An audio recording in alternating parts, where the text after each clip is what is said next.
Third umpire to Shubham. Can you hear me? Yes, I can hear you. I can see a clear contact between Cricket Ki Baithakk and Nitin Menon. And here comes Nitin Menon.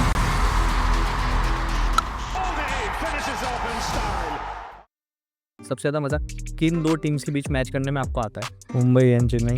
We can feel कि कुछ तो है दोनों team के बीच में जो मतलब tensions होते हैं. और तो एक स्टम्प माइक के हमने एक साउंड सुना था और आप उसके बाद हंसे भी थे. सही है. वो क्या था सर? कभी कभी जो टीवी में दिखता है वो हर बार सच होता नहीं है. सबसे फनी प्लेयर कौन लगता है आपको? आई मीन रोहित काफ़ी फनी है. टिपिकल एक मुंबई का या जो उसका, तो वो मुझे सुन के ही अच्छा लगता है. भले वो सीरियसली बात करोगे तब भी मुझे हंसी आ जाती है कभी कभी. Steve Smith, can, Virat Kohli और रूट सभी के 100th टेस्ट मैच आपने किए हैं. तो क्या आपने ये प्लान किया था कि जब भी 100 मैच खेलेंगे मैं रहूँगा उसमें? सर, पूरे वर्ल्ड क्रिकेट में सबसे खतरनाक ऑरा किस प्लेयर का आपको लगा है कि वो जब ग्राउंड पे उतरा है तो अलग ही वाइब और अलग ही ऑरा आई क्रिएट? थिंक अभी फ़िलहाल में तो MS का जो ऑरा है वो किसी का भी नहीं है. शॉर्टर फॉर्मेट क्रिकेट के आ रहे हैं, तो आपको क्या लगता है कि टेस्ट क्रिकेट कितना इम्पोर्टेंट है क्रिकेट के लिए? बहुत ज़्यादा. बिकॉज अगर टेस्ट मैच सर्वाइव नहीं करेगा तो दूसरे फॉर्मेट्स भी सर्वाइव नहीं कर पाएंगे. क्रिकेट वासी और सबका एक एग्रेशन होता है ना इंडिया पाकिस्तान के मैच को लेकर, वो आपने महसूस किया है वहाँ पे प्लेयर? एज एन अंपायर सी हमारे कोई वो फीलिंग्स नहीं होती किसी टीम के लिए. फर्स्ट ऑफ ऑल आपको और विराट कोहली को लेकर कंट्रोवर्सी चलती रहती है. It is a perception. अगर एम्पायरिंग में मुझे करियर बनाना है तो वो किस तरह से अप्रोच करें या क्या प्रोसेस फॉलो करें? बॉल टेम्परिंग करते हुए किसी को लाइव पकड़ा जरा अपना एकदम. नमस्कार क्रिकेट वासियों, आज हम थोड़ी इंटरनेशनल बातें करने वाले हैं क्योंकि आज जो हमारे गेस्ट हैं उनके सामने बड़े बड़े बॉलर्स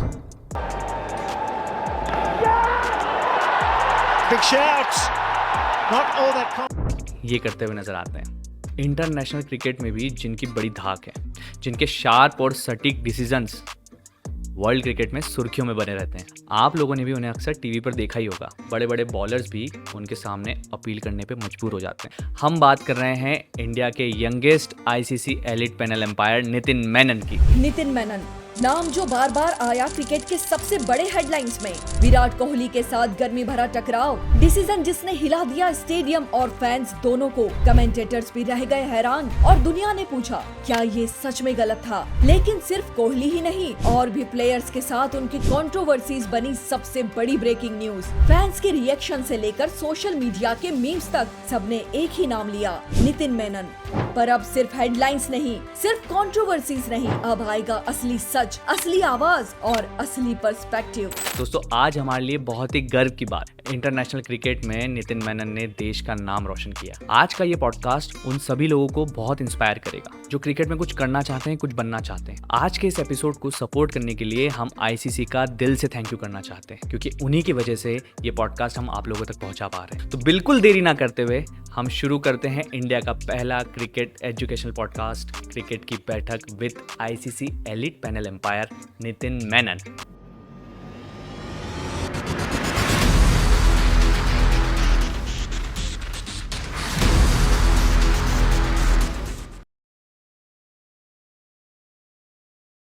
सर, सबसे पहले welcome to the show.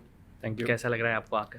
Very happy, comfortable in front of you. मैं थोड़ा नर्वस हो रहा हूँ, वो दिख लग भी रहा रहा होगा है आपको. सर, होना लाजमी भी है क्योंकि ICC elite panel international umpire अगर सामने बैठे हों, क्या सवाल, कितने सवाल, थोड़ा सोचना पड़ता है ना सर. हमारी भी प्रिपरेशन रहती है कि कल कौन सा प्लेयर खेल रहा है तो हम भी नर्वस होते हैं. But so I can understand your feeling. तो सर, जर्नी कैसे शुरू हुई क्रिकेट की? क्योंकि आप बहुत जल्दी एज में आपने क्रिकेट छोड़ा और एम्पायरिंग में आ गए थे आप. सी बेसिकली जब खेलने का टाइम था तब because my father was also first class player, जी जी तो उनके फुट स्टेप्स पे फॉलो किया. जी. फिर निखिल भैया के साथ काफ़ी मेरे सीनियर हैं जो अभी BCC अंपायर हैं, जी जी उनके साथ क्लब में खेला. अनफॉर्चुनेटली क्या होता है कि आप कोशिश कर सकते हो एक लेवल तक, उसके बाद अगर सक्सेस नहीं मिलती then you have to look for option. So उस टाइम पे BCCI की तरफ से एक ऑप्शन मिला प्लेयर्स को अंपायरिंग के लिए 2007 में. हाँ. सो बस आई थॉट कि that is the best time to take into umpiring and वहाँ से फिर स्टार्ट कर दिया बस. पर सर, एक क्रिकेटर के लिए बहुत क्रूशल पॉइंट होता है क्रिकेट छोड़ना, और पेनफुल भी होता है कि यार ग्राउंड पे मैं अब बैटिंग नहीं कर पाऊँगा या बैट हाथ में नहीं उठा पाऊँगा. तो वो थॉट कितना स्ट्रांग हो गया था, आपको पता चल गया था कि नहीं यार अब ये सही टाइम है क्रिकेट छोड़ने के लिए? क्योंकि हर क्रिकेटर को ये लगता है कि यार क्रिकेट तो बचा है, अभी खेल सकता हूँ मैं। बहुत टफ था एक्चुअली, इनिशियली बहुत टफ था, क्योंकि जो मेरे साथ जो कलीग्स मैंने खेलते थे वो अभी भी खेल रहे हैं और मैं उसी मैच में अंपायरिंग कर रहा हूँ। तो बहुत टफ था, बट अल्टीमेटली सी समटाइम्स हमको लाइफ में डिसीजंस लेने पड़ते हैं कि यस अब ये है तो यही है बस। So I mean then I had no choice basically. घर परिवार में कोई एक इंसान होता है ना जो हमें मोटिवेट करता है कि हाँ जा सकते हो, इसमें अच्छा और करियर बना सकते हो, वो कौन सा? Same like my father, once he finished playing so he also become umpire. फिर वो उनको भी आगे इंटरनेशनल मैच करने का चांस मिला। करेक्ट। तो मुझे भी लगा कि हाँ, और स्पेशली उन्होंने मुझे बोला था कि जब आप खेलते हो फिर वहाँ से अगर आप अंपायरिंग में जाते हो तो it becomes a easy job, because आपको पता है कि गेम क्या एक्सपेक्ट कर रहा है, प्लेयर्स क्या एक्सपेक्ट कर रहे हैं, तो वो ईजी ट्रांजिशन हो जाता है वहाँ से। तो मैंने भी सोचा फिर क्यों ना अगेन फादर को ही फॉलो करें, और मतलब रिस्क लिया था उस टाइम पे, काफ़ी यंग एज में रिस्क लिया था। फिर जॉब भी थी HDFC बैंक में, बट 2-3 महीने बाद छोड़ दी कि नहीं यार अब तो अंपायरिंग करनी है। अच्छा, जॉब आपने करके 2-3 महीने छोड़? हाँ छोड़ दी, बिकॉज प्राइवेट सेक्टर था, जॉब्स में इतना इजीली लीव मिलती नहीं थी। तो मैंने सोचा रिस्क लेंगे, अंपायरिंग में पूरा फुल टाइम फोकस अंपायरिंग करेंगे करेंगे। बस। डर लगा सर उस टाइम बहुत? हाँ एक्चुअली रिस्क तो ले रहा था मैं, बट यही था कि एटलीस्ट ट्राई तो करूँ मैं। जितना मेहनत क्रिकेट में करी, अगर उतनी मेहनत अगर अंपायरिंग में कर लूँ तो हो सकता है ज़्यादा सक्सेस मिल जाए। तो यही सोच के आगे बढ़ गया। फिर वो पहला मैच के बारे में जानना चाहूँगा कि वो पहला मैच आपको हमेशा याद रहेगा वो? एब्सोल्युटली। तो वो नर्वसनेस या वो क्या फीलिंग थी उस टाइम पे आपकी? कैसा फील हो रहा था आपको कि यार जो सोचा है वो अब फर्स्ट मैच करने जा रहा हूँ मैं? आई मीन इंटरनेशनल मैच मुझे अभी भी याद है। मेरा फर्स्ट इंटरनेशनल मैच कानपुर में था, इंग्लैंड और इंडिया का T20 मैच था, और फर्स्ट बॉल ही मैंने नो बॉल कॉल कर दी थी फ्रंट फुट की। तो विराट नॉन स्ट्राइकर एंड पे था, तो उसने आके मेरे से धीरे से पूछा भी था श्योर ना, क्योंकि उस टाइम पे ऑटो नो बॉल नहीं होता था, जो थर्ड अंपायर था हमको एक फील्ड पे कॉल करना पड़ता था। तो जब उसने आके मुझसे पूछा आर यू श्योर, तो मेरे को लगा यार कहीं गलती तो नहीं हो गई, बट बाद में फिर रिप्ले आया तो I was so I mean start ही ऐसा हुआ था कि first ball of my career was a international career was a no ball. So and that time again India England is not a small series, because सब star players हैं। बिल्कुल बिल्कुल। So but यही था कि अगर आपकी शुरुआत अच्छी हो जाए, टफ हो जाए, तो then later on it becomes easy. तो वही हुआ है मेरे साथ भी कि पहला सीरीज इंडिया इंग्लैंड सीरीज था, उस टाइम पे DRS नहीं होता था, which makes more tough, because अगर आपसे गलती हो गई तो प्लेयर्स के पास चांस नहीं है उसको रेक्टिफाई करने का। तो गलती की कोई गुंजाइश नहीं होती उस टाइम पे, तो इसलिए टफ स्टार्ट था, but then it became smoother and smoother, so it was easy now. तो सर जब आपने अंपायरिंग का करियर 2007 से चालू किया, एक जब हम क्रिकेट खेल रहे होते हैं तो हमारा एक सपना होता है कि यार ये लेवल अचीव करना है, या इंडिया के लिए टेस्ट मैच खेलना है, या वनडे खेलना है, एक बार ब्लू जर्सी पहननी है। करेक्ट। आपने क्या अपना गोल सेट किया था उस टाइम पे? जब मैं अंपायर बना तो मैं ओवर एम्बिशियस हो गया था कि मुझे साइमन टोफल का रिकॉर्ड तोड़ना है, यंगेस्ट अंपायर बनना है इंटरनेशनल क्रिकेट में, because he when he become international umpire he was just 29-28। Correct. तो मैंने जब सोचा कि मैं 22 का हूँ तो अभी 7 साल में तो मेरे को इंटरनेशनल क्रिकेट करना है ऐसा। बट वो इतना ओवर एम्बिशियस में हो गया था कि मैं बहुत ज़्यादा अपने ऊपर स्ट्रेस डालने लगा, प्रेशर डालने लगा कि नहीं मुझे ये 29 के पहले इंटरनेशनल। सो उसमें मेरा परफॉर्मेंस इनिशियल स्टेजेस में अच्छा नहीं था एज अ BCCI अंपायर। 2-3 साल इतना कोई मैंने खास परफॉर्मेंस नहीं किया, बट देन आई रियलाइज़ कि नहीं यार जल्दबाजी करने से कोई फ़ायदा नहीं है, ठीक है। तो फिर then I started to settle in, फिर धीरे धीरे परफॉर्मेंस करके then ultimately when I was 32-33 I became a international umpire. तो बस मेरा ये था कि initially I was very over ambitious, but फिर रियलाइज़ हो गया कि नहीं ऐसा तो हो नहीं पाएगा। सो नॉर्मल होके फिर अंपायरिंग करी तो अल्टीमेटली मिल गया जो आई वाज टारगेटिंग। तो आप वर्ल्ड कप के यंगेस्ट अंपायर भी थे? जी हाँ। तो आपने जो सोचा वो तो अचीव कर लिया था। हाँ ठीक है। बट साइमन का रिकॉर्ड तोड़ दिया है, तोड़ा नहीं मैंने इसलिए। कैसे सर, मतलब आप लोगों को जब इंटरनेशनल एम्पायर से आप मिलते हैं या उनको एम्पायरिंग करते हुए देखते हैं तो क्या डिफरेंस नज़र आता है? सी आई थिंक सबसे बिगेस्ट एडवांटेज जो हम लोगों के लिए है, इंडियन अंपायर्स या इंडियन प्लेयर्स के लिए भी, वो है IPL।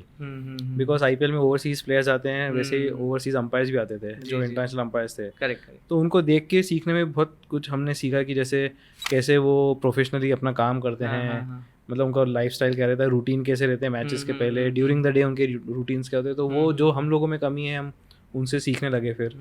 तो वो मेरे लिए बहुत एक इम्पॉर्टेंट एक्सपीरियंस था 2013 से 16 तक। जब मैं IPL में नया आया तब मैंने साइमन टोफल, मरे रास्मस जैसे जो ओवरसीज अंपायर आते थे उनसे काफ़ी कुछ सीखा। तो उससे यही मुझे मतलब ज़्यादा सीखने को मिला। नेगेटिविटी तो बिल्कुल भी नहीं थी, बट पॉजिटिव ही हैं उस चीज़ों के। तो उनसे जो मुझे सीखने को मिला, देन ज़रूरी नहीं कि जो वो कर रहे हैं वो मुझे करना ही है, बट जो उनकी चीज़ अच्छी लगी वो मैंने फॉलो करी, ग्रैब कर ली। यस। सर 2013 में आपने फर्स्ट आईपीएल किया था? मुझे फर्स्ट अपॉइंटमेंट मिला था आईपीएल का, but initially it was not on field, it was just as fourth umpire. So first 3 season was just as fourth umpire for me. तो sir first on ground umpiring आपने first match 2016 में कैसा लगा sir? क्योंकि exposure बहुत, IPL का exposure international level का ही होता है। सही है। नर्वसनेस, क्या डर, क्या फीलिंग? एक्चुअली मुझे नर्वस होने का टाइम ही नहीं मिला। अच्छा। बिकॉज वो जो मेरा मैच था जहाँ पे मेरा फर्स्ट ऑन फील्ड होने वाला था, जी, उसमें मेरी initial appointment as a third umpire थी।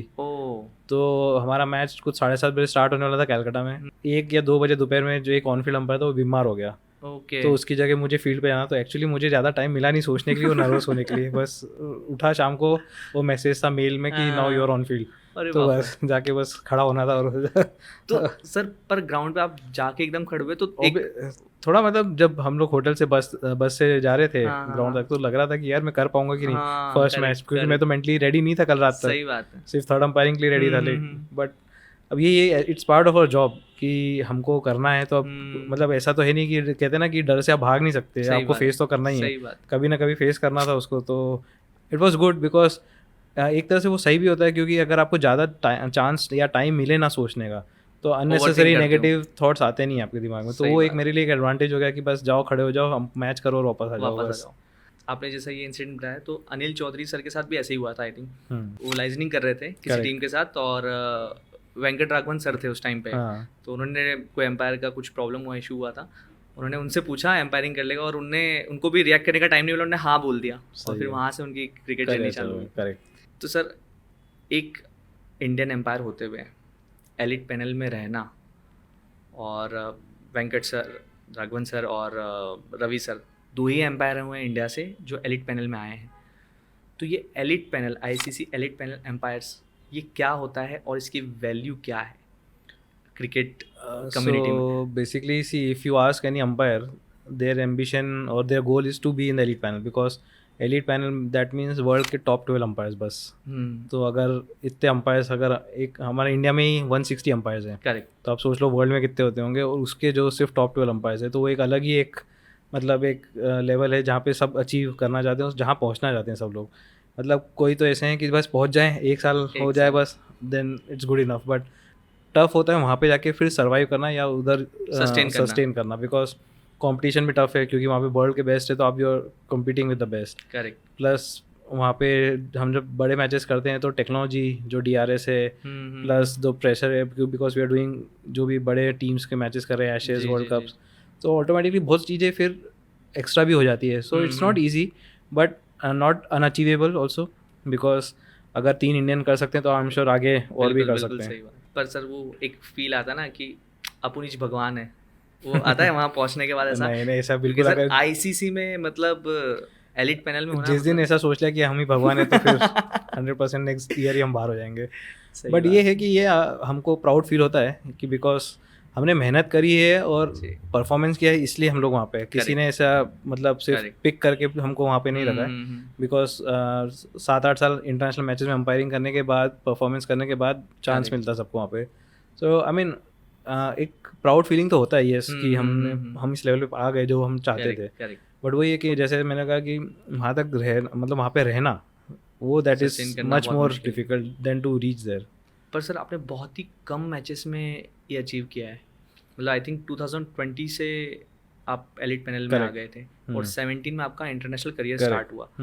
तो सर ये 3.5 साल 4 साल की जर्नी में आपने कैसे अचीव किया? मतलब हम देखते आ रहे हैं बहुत एम्पायर्स हैं जो काफ़ी सालों से एम्पायरिंग कर रहे हैं, पर एलिट पैनल में पहुंच नहीं पाए। सी इट्स समटाइम्स क्या होता है कि सचिन क्यों 16 साल में इंडिया के लिए खेल गया, उसका कोई रीज़न नहीं है। किसी को दिखा कि हाँ उसमें कोई स्पार्क है, उसमें कोई टैलेंट है एक्स्ट्राऑर्डिनरी, तो उसको हम प्रोमोट करते हैं। तो कभी कभी ऐसा होता है कि राइट टाइम पे राइट अपॉर्चुनिटी मिलना भी बहुत ज़रूरी होता है।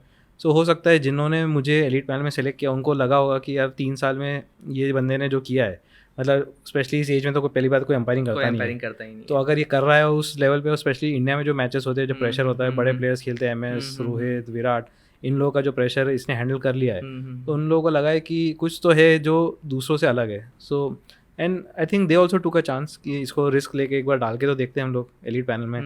अगर अच्छा करेगा तो हमारे लिए एडवांटेज है, क्योंकि ये ज़्यादा टाइम तक हमको सर्व कर सकता है। करेक्ट। फॉर्चुनेटली परफॉर्मेंस ठीक रहा है 3-4 साल में, तो आई एम कंटिन्यूइंग। तो सर बेसिकली आप एम्पायरिंग के सचिन तेंदुलकर हो गए। हाँ, मतलब इतने कम एज में और इतने कम सालों में एलिट पैनल तक पहुंचना, मतलब I mean sometimes it's luck also, as I said कि आपको अपना काम तो करते रहना है, हाँ। बट वही है कि राइट टाइम पे राइट अपॉर्चुनिटी मिलना भी बहुत ज़रूरी होता है। वैसे लक का कितना परसेंटेज आप मानते हैं अपने करियर में? देखिए लक ज़रूरी तो है बहुत। जैसे मैं बता रहा हूँ, अगर वो आईपीएल का मैच, अगर मेरा पार्टनर बीमार नहीं होता तो शायद मुझे ऑन फील्ड जाने का चांस नहीं मिलता, और हो सकता है कि फिर मेरे नज़रों में इतना जल्दी नहीं आ पाता मैं। करेक्ट। प्लस जो मुझे लगता है कि जो मेरा गेम चेंजिंग जो मेरा मैच था वो था 2019 आईपीएल फाइनल। ठीक है, आईपीएल फाइनल अपॉइंटमेंट मिल गई, बट वो लास्ट बॉल पे डिसीजन होना मतलब वो किस्मत ही है कि वो मैं उसी टाइम पे बॉलर एंड पे था। हो सकता है कि मैं उस मैच में स्क्वायर लेग एंड पे होता तो शायद वो मेरे लिए, तो आई मीन लक होता है। आई एम श्योर लक बहुत इंपॉर्टेंट पार्ट प्ले करता है, मतलब वो प्लेस करता है एग्जैक्टली आपके लिए, सिचुएशंस प्लेस करता है। बिल्कुल। बट वही है कि आपको अपॉर्चुनिटी उसको ग्रैब करने के लिए मेहनत तो करनी पड़ेगी, उस लेवल तक पहुंचने के लिए, उस पोजीशन तक आने के लिए कि आईपीएल 2000 फाइनल मिल रहा है आपको, तो वहाँ तक आने के लिए आपको परफॉर्मेंस और मेहनत तो करनी पड़ेगी। उसका कोई अल्टरनेटिव है भी बिल्कुल नहीं। भगवान पे भरोसा है आपको? यस 100%। सर जैसे आपका क्रिकेट का इतना लंबा जर्नी रहा है एज ए एम्पायर, आप 19-20 साल से स्टार्ट कर दिया था आपने एम्पायरिंग, तो आपके लिए वो एक होता है ना कि हम लोग हमारे साथ के प्लेयर खेलते हुए देख रहे हैं, या ऐसा उस टाइम पे कोई प्लेयर आपको लगा हो कि जो बाद में यार ये इंटरनेशनल खेलेगा या ये लाइफ में कुछ बड़ा करेगा, आपको देख के उस टाइम डोमेस्टिक मैचेस में, या आपको उस टाइम पे कौन आपको ऐसा प्लेयर लग गया था कि यार ये बड़ा होके कुछ अच्छा करने वाला है? आई थिंक जसप्रीत बुमराह का मुझे लगता था, क्योंकि उस टाइम पे जब वो सिर्फ डोमेस्टिक क्रिकेट खेलता था तो उसका एक्शन बिल्कुल ऑकवर्ड था। हाँ, किसी कोई सोच भी नहीं सकता था कि ये इतना वर्ल्ड क्लास बॉलर बन जाएगा। Why does it happen? Why does he surprise all the great batsmen going around world cricket at the moment with a short run up and stiff arms and an unbelievable wrist release? उसमें था वो talent था, और मतलब उस awkward action से जिस तरह से वो पेस जनरेट करता था, जिस तरह से बैटर्स को आउट करता था, तो मतलब उसमें कुछ डिफरेंट तो था उसमें। तो उसको देख के मुझे लगा था कि ये बंदे को एक दिन इंडिया तो ज़रूर खेलना चाहिए। सर मैचेस करते हुए जब आपने जसप्रीत बुमराह को देखा होगा, तो वो एक्शन अजीब आप लोग बहुत ज़्यादा नोटिस करते थे, क्योंकि बहुत अजीब एक्शन था, तो ऐसा ऑकवर्ड नहीं होता था आप लोग? बॉलर एंड पे तो नहीं, क्योंकि बॉलर एंड पे either we are watching the front foot, या तो फिर सामने बैटर को देख रहे हैं। बट जब हम स्क्वायर लेग पे रहते हैं, फिर हम स्क्वायर लेग पे ऑब्वियसली फॉलो द बॉलर, तो वहाँ पे जब वो बॉलिंग करता है तो स्क्वायर लेग से लगता है यार इसका एक्शन थोड़ा अजीब सा है। फिर डाउट भी आता है कभी कभी कि यार ये इसका एक्शन में कुछ डाइसी तो कुछ नहीं है, तो ऐसा था। But as I said that सब टेस्टिंग भी हो गई उसकी और सब कुछ क्लीन निकला उसका। सो आई मीन कुछ टैलेंट तो था एक्स्ट्राऑर्डिनरी उसमें, जो मतलब उस एक्शन से, and then the way he has perform, जिस तरह से उसकी एक्यूरेसी है, जो चाहता है वो कर सकता है वो, तो समथिंग स्पेशल इन दैट। तो जसप्रीत बुमराह, उसके अलावा और कोई आपको ऐसा प्लेयर लगा था? ऐसा लगा था, बट वो सक्सेसफुल हो नहीं पाया, पृथ्वी शॉ। तो इसलिए आई विल नॉट कमेंट। बहुत सारे रीजंस हैं उसके। करेक्ट। आपने काफ़ी क्रिकेट खेला है 19-20 साल तक, उसके बाद आप एम्पायरिंग में आए, तो ऐसा हुआ कि कोई प्लेयर ने आपको बोला अरे मैं आपके साथ तो खेल चुका हूँ पहले, या आप सडनली आपको देख के शॉक हुए होंगे, अरे यार एम्पायरिंग में कैसे आ गए? दिनेश कार्तिक, रॉबिन उत्तपा, इन लोगों के साथ मैं अंडर 19 क्रिकेट खेलता था। ओके। सुरेश रैना। ओके। तो उन्होंने जब मुझे देखा ऐसा अंपायर, तो ऑब्वियसली वो शॉक हो गए कि यार तू तो हमारे साथ खेलता था, अभी अंपायरिंग कर रहा है। फिर हम सर्वर तो नहीं बोलेंगे तेरे को तू ऐसा, तो but yeah they were surprise. But I mean again as I said, जब मैच एक बार स्टार्ट हो जाता है तो फिर इतनी ज़्यादा बातचीत होती नहीं, they are in their own job, हमारा अपना काम है। कोई दोस्त बना है सर एज अ कोई प्लेयर आपका, एक आप जिसको दोस्त बोल सकते हो कि हाँ ये मेरा दोस्त है? एवरीबडी इज गुड, लाइक हमारा रिलेशन तो हर प्लेयर के साथ अच्छे ही होता है। स्पेशली लाइक इंडियन टीम के साथ हम लोगों ने अभी इतने मैचेस करे ड्यूरिंग कोविड, स्पेशली बिकॉज हर मैच इंडिया में होता था, तो we had to officiate, plus IPL चल रहा है, तो एक रैपो बन चुका है काफ़ी प्लेयर से। जैसे रोहित के साथ अच्छा रैपो है, मस्ती मजाक चलती रहती है रोहित के साथ। फिर विराट भी बीच बीच में आके मतलब अपना जो उसका नॉर्मल पंजाबी उसमें, तो ऐसा रैपो है। क्योंकि और इतना रैपो इतना बनाना इतना ईजी भी नहीं होता एज अ अंपायर, बिकॉज जब तक वो आपकी रिस्पेक्ट नहीं करेंगे या आपके परफॉर्मेंस को ट्रस्ट नहीं करेंगे, तब तक वो रैपो बनते भी नहीं है। करेक्ट। तो ओवरऑल उन्होंने पिछले जो 7-8 सालों में जो देखा है, उसके बाद ही वो रैपो फिर बना है अभी। करेक्ट। जैसे आपने अभी विराट का नाम लिया, तो एक स्टम्प माइक में हमने एक साउंड सुना था और आप उसके बाद हंसे भी थे। सही है। तो वो क्या था sir? I mean see he is also joking, तो अब उसमें गुस्सा होने का तो कुछ है नहीं। तो I mean it just shows कि हमारा जो फील्ड पे मतलब ऐसा फनी बैंटर्स चलते रहते हैं और हम लोग भी मतलब हंसी मजाक चलते रहते हैं बीच बीच में। बहुत टाइम तो हम लोग स्टम्प माइक के पास होते नहीं है, तो बहुत सारी चीज़ें सुनाई भी नहीं देती। वो अच्छा भी होता है कई बार। करेक्ट। सो इसलिए जैसे कभी होटल में भी मिल गए, कभी जिम में मिल गए, तो ऐसा नहीं है। तो दैट्स व्हाट जो कभी कभी जो टीवी में दिखता है वो हर बार सच होता नहीं है। तो वो बहुत सारी चीज़ें ऐसी होती है जो ऑफ द फील्ड भी होती है, तो वो लोगों को दिखती नहीं है। करेक्ट। ऐसा मैं चाहूँगा सर आज क्रिकेट वासियों को आप ये क्लियर कर दें, जो आपको और विराट कोहली को लेकर कंट्रोवर्सी चलती रहती है, तो वो थोड़ा आप क्लियर कर दें कि ऐसा कुछ है नहीं। मेरे हिसाब से तो कोई कंट्रोवर्सी नहीं है, जिसको बनाना है वो बना सकता है कंट्रोवर्सी, क्योंकि एज आई सेड दैट मेरा ऐसा कोई ना उससे कोई पर्सनल है ना उसका मेरे से कोई पर्सनल है। हम अपना काम कर रहे हैं दोनों अपना अपना। बाकी लोगों को लगता है कि मसाला मिल जाता है तो हंसी मजाक करना है, लोगों को करने दो, आई डोंट माइंड। पर ऐसा होता है ना, विराट आपके सामने भी आके जानबूझ के वो मस्ती में कर रहे होते हैं, पर वो सोशल मीडिया में अलग तरह से। हाँ, that's what I am saying. So इसलिए हमको फर्क पड़ता नहीं है, क्योंकि बिकॉज हमको पता है कि एक्चुअल ट्रुथ क्या है। अब लोगों को जिस तरह से सोशल मीडिया में उसका लिखना है, आई डोंट केयर। अब जैसे लोग कितना अपने हिसाब से चीज़ें बना लेते हैं ना कि नितिन मेनन और विराट का झगड़ा हो गया, कंट्रोवर्सी हुई। Exactly, that's what I said. So ऐसा एक्चुअली है नहीं, that's what I am saying. वो तो लोगों को बनाने का है ताकि लोगों को फैन फॉलोइंग मिले, आई मीन उनके पेजेस को लाइक मिले, तो इसलिए। तो सर सबसे फनी प्लेयर कौन लगता है आपको पूरा आपके पूरे जर्नी में, कि यार ये पूरे ग्राउंड पे मतलब मस्ती मजाक और हंसाता रहता है, या ऐसा कोई फनी मोमेंट आपको याद आ रहा हो? आई मीन रोहित काफी फनी है। हाँ। रोहित भी बोलता रहता है बीच में, ईशान यार आपने 200 बना किया, आपने 3 मैच नहीं खेला यार। भैया कैप्टन तो आपसे उसका जो टिपिकल एक मुंबईया है जो उसका, तो वो मुझे सुन के ही अच्छा लगता है। भले वो सीरियसली बात करोगे तब भी मुझे हंसी आ जाती है कभी कभी, क्योंकि उसका जो बोलने का तरीका ही है मुंबईया, तो वो काफी मुझे फनी लगता है। पैट कमिंस का सेंस ऑफ ह्यूमर भी बहुत अच्छा है। पैट कमिंस का, हाँ, वो मतलब वेरी कूल एंड काम है, बट वो उसका सेंस ऑफ ह्यूमर बहुत बढ़िया, टाइमिंग उसकी बोलने की अच्छी है। सबसे ज़्यादा आपको मज़ा, आईपीएल की बात कर रहा हूँ मैं अभी, सबसे ज़्यादा मज़ा किन दो टीम्स के बीच मैच करने में आपको आता है? Mumbai and Chennai. Reason? I mean obviously the fan base दोनों टीम का एक तो बहुत ज़्यादा है, plus most number of titles. तो बेसिकली देखा जाए तो मुंबई और चेन्नई के पास 5 ही है। सो दैट, और वी कैन फील कि कुछ तो है दोनों टीम के बीच में जो मतलब टेंशन्स होते हैं, इवन तो वो मतलब मज़ा आता है, क्योंकि ऑब्वियसली बिग गेम, मतलब आप बोल सकते हैं कि आईपीएल का one of the biggest game है वो। मुंबई वर्सेस चेन्नई, तो ऑब्वियसली उस गेम में मज़ा आता है। उसमें दो बड़े प्लेयर आमने सामने होते हैं, माहौल बनता है। करेक्ट।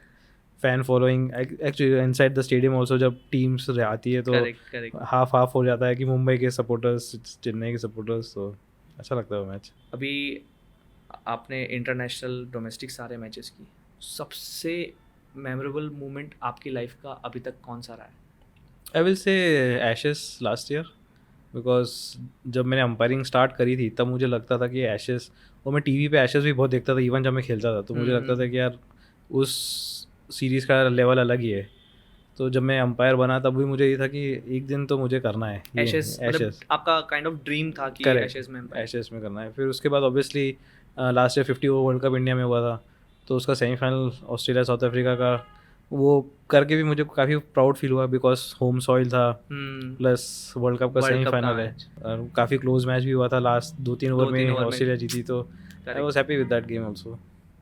आपके फादर जो हैं नरीन मेनन सर, उन्होंने कब आपको बोला ऐसा पीठ पर थपथपा के, या ऐसा कि आज मैंने जो सोचा तूने वो कर दिया? नहीं, ऐसा कभी बोला नहीं उन्होंने, बट उनके चेहरे से समझ में आ गया था जब मैंने उनको बोला कि मैं एलीट पैनल में सेलेक्ट हो गया हूँ। तो मतलब खुशी थी उनको, वो समझ में आ रहा था, बट उन्होंने शो नहीं किया, तो इमोशंस नजर आ गया आपको। हाँ, इमोशंस उनको अच्छे से कंट्रोल करना आता है, but I would make out कि बहुत खुश है वो, बहुत खुश है। बर्डिंग एम्पायर आपको, आपके साथ सबसे ज़्यादा आपको एम्पायरिंग करने में किसके साथ मज़ा आता है? आई मीन बहुत अंपायर्स अच्छे हैं, मतलब मैं एक पिन पॉइंट नहीं कर पाऊंगा किसी को, बट काफ़ी जो यंगस्टर्स हैं अभी काफ़ी अच्छा कर रहे हैं, स्पेशली बिकॉज जो चीज़ें हमको पता नहीं थी हम जब उनके एज में थे या उनके लेवल पे थे, अभी उन लोगों को काफ़ी कुछ पता है, they are much more matured, much more experience. So ऐसा कोई पिन पॉइंट करना बहुत मुश्किल हो जाएगा कि यही इसका मज़ा है, सभी के साथ एंजॉय करने को मिलता है, प्लस कभी कभी अलग पर्सपेक्टिव भी मिल जाता है कि ये अलग बंदा अलग तरीके से सोचता है, ये अलग सोचता है, और उनके सोचने के तरीके से शायद हमको भी कुछ सीखने को मिल जाए उससे। तो ऐसा मतलब सबके साथ मज़ा ही आता है मज़ा ऐसा। आता है। हाँ जैसे हम देखते हैं ना सर, स्लेजिंग होती है, अभी बहुत हद तक कम हो गई है स्लेजिंग, पर पहले काफ़ी होती थी स्लेजिंग। तो स्लेजिंग और ये कौन सी टीम आपको करता है कि यार ये आएंगे, तो एक प्रिपरेशन होती है ना, आप लोग भी प्रिपेयर करते होंगे अपने आप को कि यार ये 2 टीम खेल रही है तो हमें बहुत अलर्ट रहना पड़ेगा, फोकस करना पड़ेगा। ऐसी टीम्स होते हैं जैसे specially nowadays when Sri Lanka Bangladesh they play each other, तो उसमें कुछ ना कुछ टसल चलता है। प्लस अफगानिस्तान जब खेलती है बांग्लादेश या श्रीलंका से, तो उनके भी प्लेयर्स कभी कभी काफ़ी एग्रेसिव हो जाते हैं। Okay, so these teams I have scene थोड़ा एग्रेसिव हो रहे हैं अभी।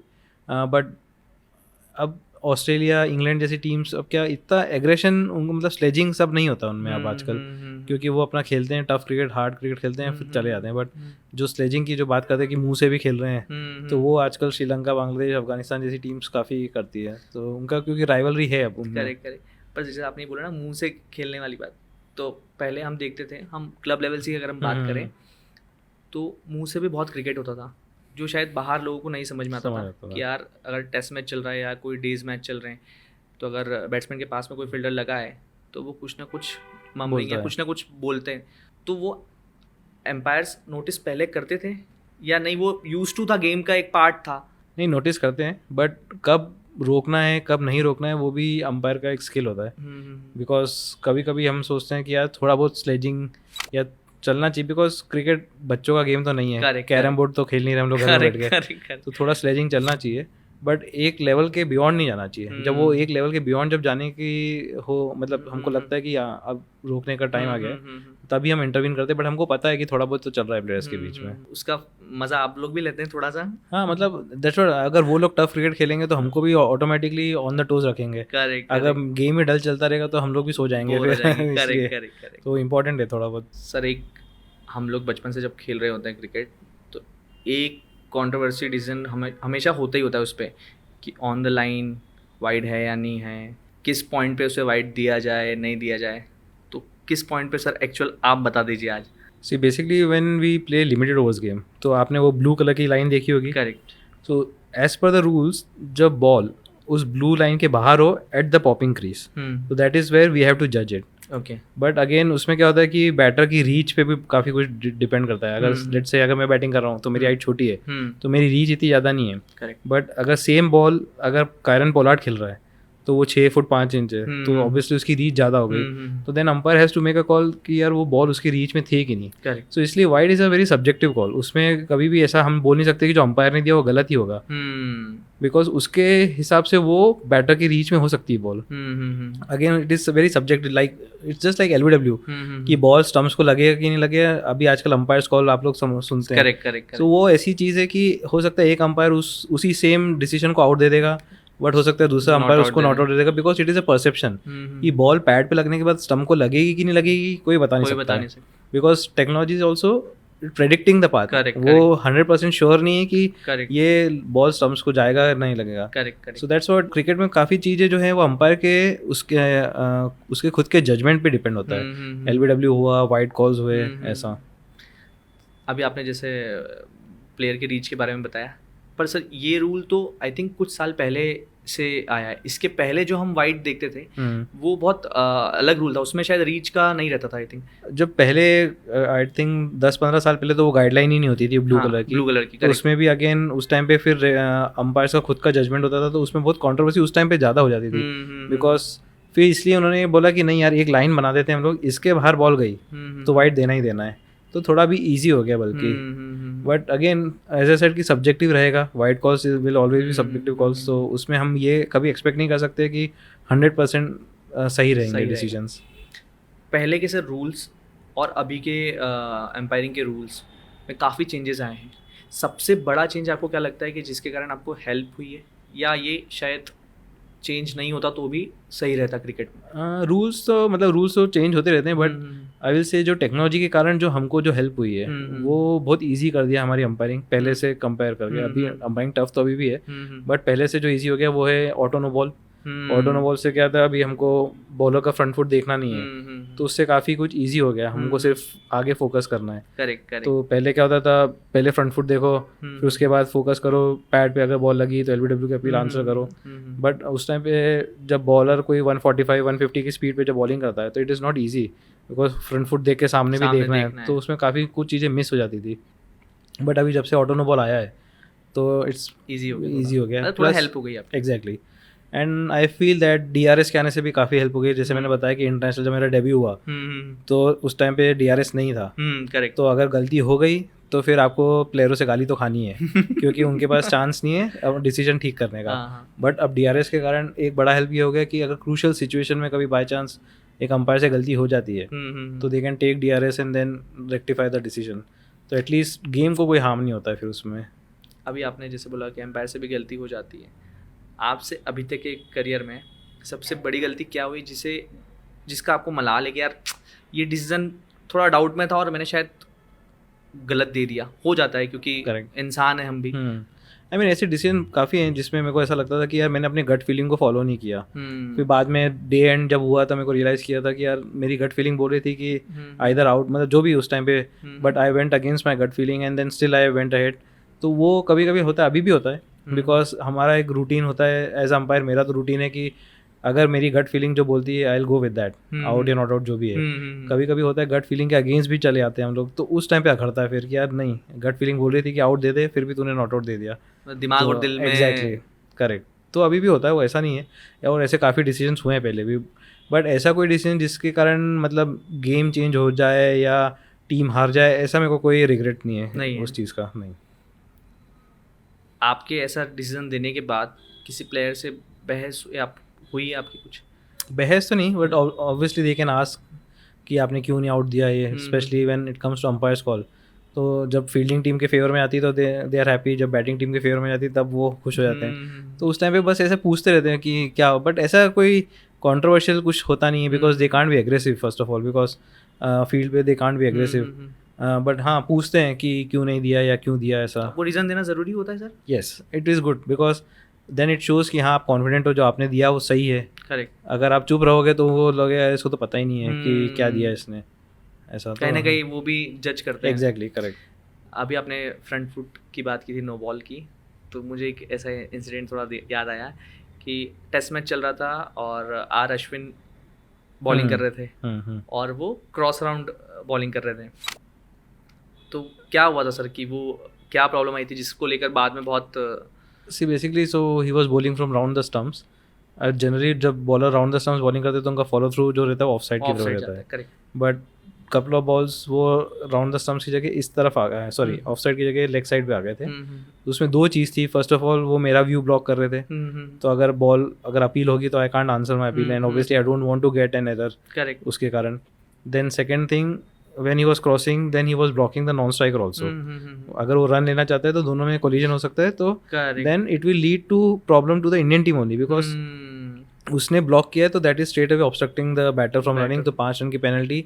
तो ये सब चीज़ें थी, तो हम उसको ये एक्सप्लेन कर रहे थे, भाई ऐसा नहीं है, ठीक है मेरी गलती तो हो जाएगी, तू मेरे सामने आ गया, बट प्रॉब्लम ये है कि अगर तूने उसको ब्लॉक कर दिया रन लेने से तो तुम लोग प्रॉब्लम में आओगे, हम तुम्हारी हेल्प करने की कोशिश कर रहे हैं। बट क्या होता है कभी कभी प्लेयर्स को थोड़ा समझाना मुश्किल हो जाता है।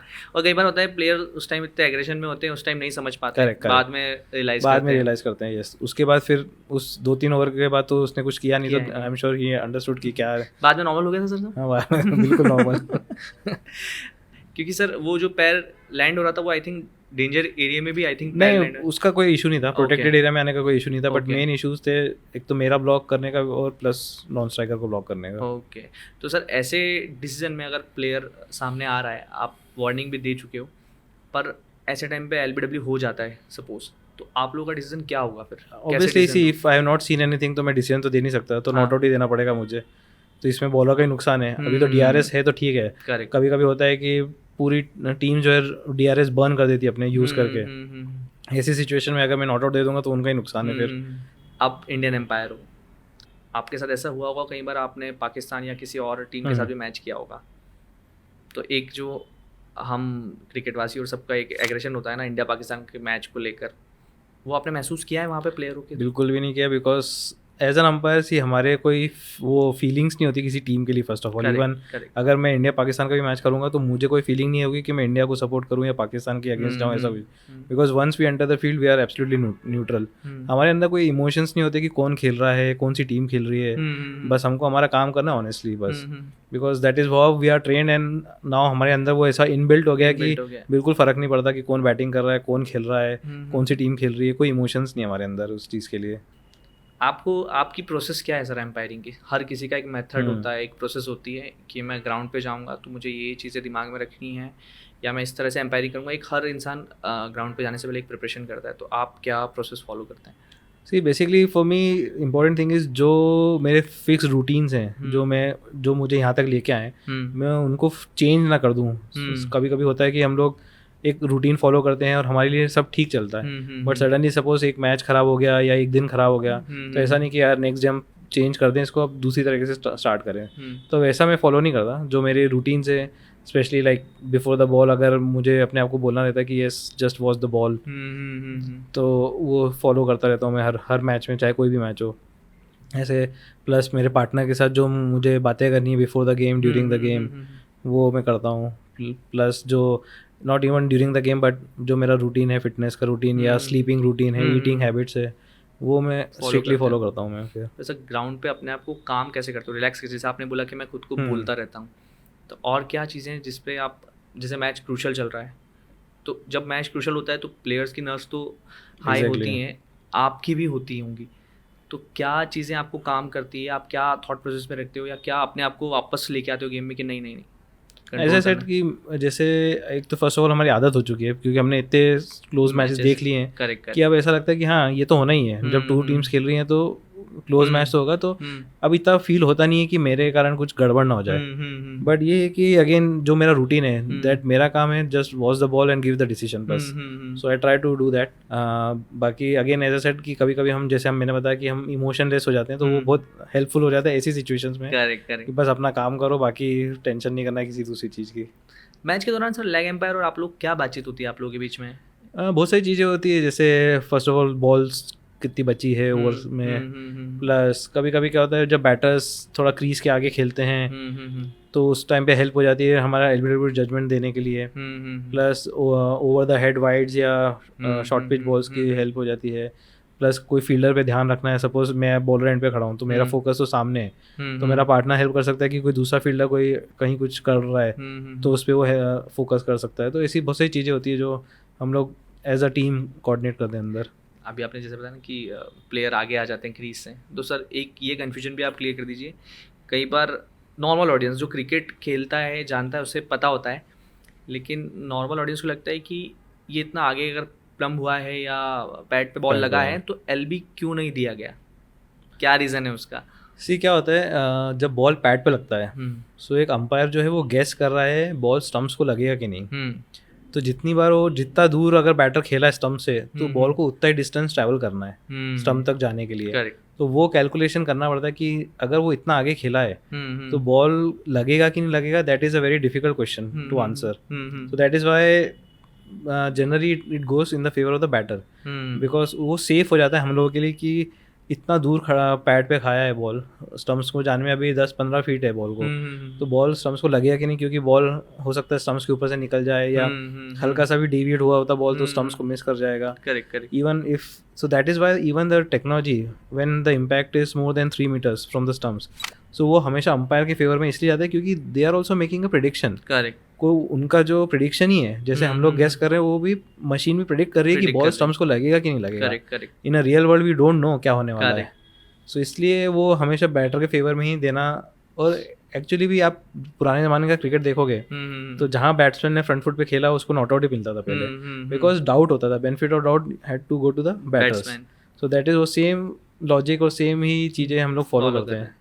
पर सर इतनी टेक्नोलॉजी आ गई, जैसे DRS भी आ गया, तो DRS में भी कई बार हम देखते हैं कि आपने जैसे बताया था कि एम्पायर्स कॉल होता है जी, तो कई बार हम देखते हैं कि बॉल एज को छू के जा रहा है तो वो नॉट आउट दिया जाता था DRS में. अगर ऑन फील्ड अंपायर ने आउट नॉट आउट दिया है तो करेक्ट. तो सर ये कैसे डिफाइन होगा? फॉर एग्जांपल कि अगर एक स्टम्प है, थर्ड स्टम्प है, तीसरे स्टम्प पे बॉल लग के जा रहा है एज पे ऊपर, तो वो डिसीजन हम वो प्रिडिक्ट कैसे करेंगे या वो कैसे जज करेंगे कि हाँ ये डिसीजन सही है या गलत? सो दैट्स वाई वो डिसीजन सही या गलत पे नहीं आती मशीन। हाँ वो उसने देख लिया कि बॉल जस्ट क्लिप हो गया रहा है स्टम्प्स को, दैट मीन्स जो अंपायर ने जो दिया है वो सही रहेगा, चाहे उसने आउट दिया या नॉट आउट दिया, because the margin of error is very less उस केस में। Because again as I said that machine is also predicting, तो हो सकता है रियल वर्ल्ड में वो जो क्लिप हो रहा है वो हो सकता है मिस हो जाए बॉल, या वो पूरा ही इम्पैक्ट स्टम्प पे हो जाए ball. So even machine is not sure in those cases whether the ball will actually hit the stumps और miss the stumps. So that is why they go with the umpire कि नहीं ये बहुत ही close है to predict yes it's a incorrect decision या correct decision. ऐसा कुछ रहता है कि sir half of the stump पे अगर बॉल इधर लगा तो जो भी डिसीजन होगा एम्पायर कॉल होगा, और स्टंप के इस साइड लगा तो सो जो आउटसाइड एज होता है स्टंप्स का, तो more than 50% of the ball should be inside that outer edge, तब जाके फिर वो हिटिंग दिखाता है। अगर more than half of the ball is outside that outer edge then it will go for umpire's call. तो यही छोटी छोटी चीजें होती हैं जो शायद हम मिस कर जाते हैं। हाँ, वो तो जब आप इमोशनली मैच देखते हो इंडिया के फैन बन के देखोगे तो सब चीजें अगेंस्ट हो जाती है। सर वो खून में क्रिकेट वैसा ही है ना, हम बचपन से वैसा ही देखते आ रहे हैं। आप लोगों के लिए सर, जैसे हम लोग देखते हैं एम्पायर्स को कि जनरली जो हमने एम्पायर्स देखे या हम जो टीवी में देखते हैं कि एम्पायर्स पोकर फेस बना के रखते हैं, तो उसका कोई स्पेसिफिक रीज़न है? नहीं, ऐसा कोई रीज़न नहीं है, और मैंने देखा भी नहीं किसी को पोकर फेस बना के रखते हुए। बट अगर आप लोग बोल रहे हो तो हो सकता है हम लोग ऐसे ही होते हैं, बट ऐसे कोई ट्रेनिंग भी नहीं करते हम लोग। बट ये हमारा जॉब सीरियस है थोड़ा, मतलब बिकॉज हम लोग अगर हम सही डिसीजन दे दें तो हम लोग ताली नहीं बजा सकते प्लेयर जैसा विकेट लेने के बाद करता है, या ऐसा फेस नहीं दिखा सकते हमारा। तो वो हमारे इनबिल्ट हो गया कि यार इमोशंस कम रखना है, कि भाई भले हमने अच्छा भी डिसीजन दिया तो भी हमारी हैप्पीनेस शो नहीं करनी है। कभी DRS ने हमारा डिसीजन ओवरटर्न भी करा दिया है तो भी हमको दुखी नहीं होना है। तो वो actually maybe that is why, but हंसी मजाक तो चलती रहती है अंदर। तो मन में करते हो यस देखा सही था। हाँ, कभी कभी कोई चक्कू प्लेयर होता तो उसके सामने ऐसा होता है। आप जब ऑन ग्राउंड रहते थे सर पहले, अंदर का क्रिकेटर तो आपका जा नहीं सकता, तो वो जो मैं एग्रेशन की बात कर रहा हूँ, तो कैसे कैसे अभी आप कैसा शो तो कर नहीं सकते, पर बाहर आके अकेले में करते हो आप ऐसा कुछ?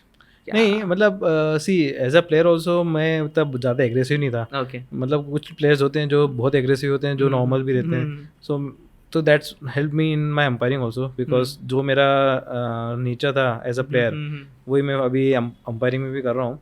बट येस, जब मैच अच्छा होता है या कोई बहुत अच्छा डिसीजन होता है मैच में, तो फिर ऑब्वियसली सेटिस्फेक्शन मिलता है रूम में आके, यस क्या ये डिसीजन याद रखूंगा मैं, अच्छा था। सर ऐसा अजीबोगरीब सेलिब्रेशन किसी का करते हुए देखा आपने? क्या एम्पायर्स को भी और प्लेयर्स में भी किसी को आपने ऐसा? अरे आजकल तो बहुत करते हैं यार। एक वो वेस्ट इंडीज़ का एक ऑफ स्पिनर है, अभी कोई आया है नया। अच्छा। तो विकेट लेने के बाद समरसॉल्ट करता है वो सर्कस में, तो वो बहुत फेमस हो गया था ऑस्ट्रेलिया में। वो उसने पहला विकेट लिया था, फिर समरसॉल्ट किया था, तो सब लोग पहचान गए थे उसको, काफ़ी लोग गए। तो सर ये चीज़ भी आप लोग नोटिस करते हो कि कितना लिमिट में होना चाहिए एग्रेशन? नहीं यार, सेलिब्रेशंस के लिए तो मतलब ये है कि एज फार एज अगर they are not using bad language, या अगर आउट करने के बाद बैटर को कुछ उसने जो पर्सनल कमेंट्स नहीं करे, बाकी सेलिब्रेट तो यार देखो उसने विकेट लिया तो he has to celebrate, correct या। पर सर वो हर्षित राणा का जो हुआ था, जो पेनल्टी लगी थी IPL के मैच के दौरान, या so see basically there are few code of conduct clauses जो प्लेयर्स के लिए है एप्लीकेबल है। उसमें क्या होता है कि आप ऐसा जेस्चर नहीं कर सकते जिससे कोई एग्रेसिव रिएक्शन मिल जाए बैटर से।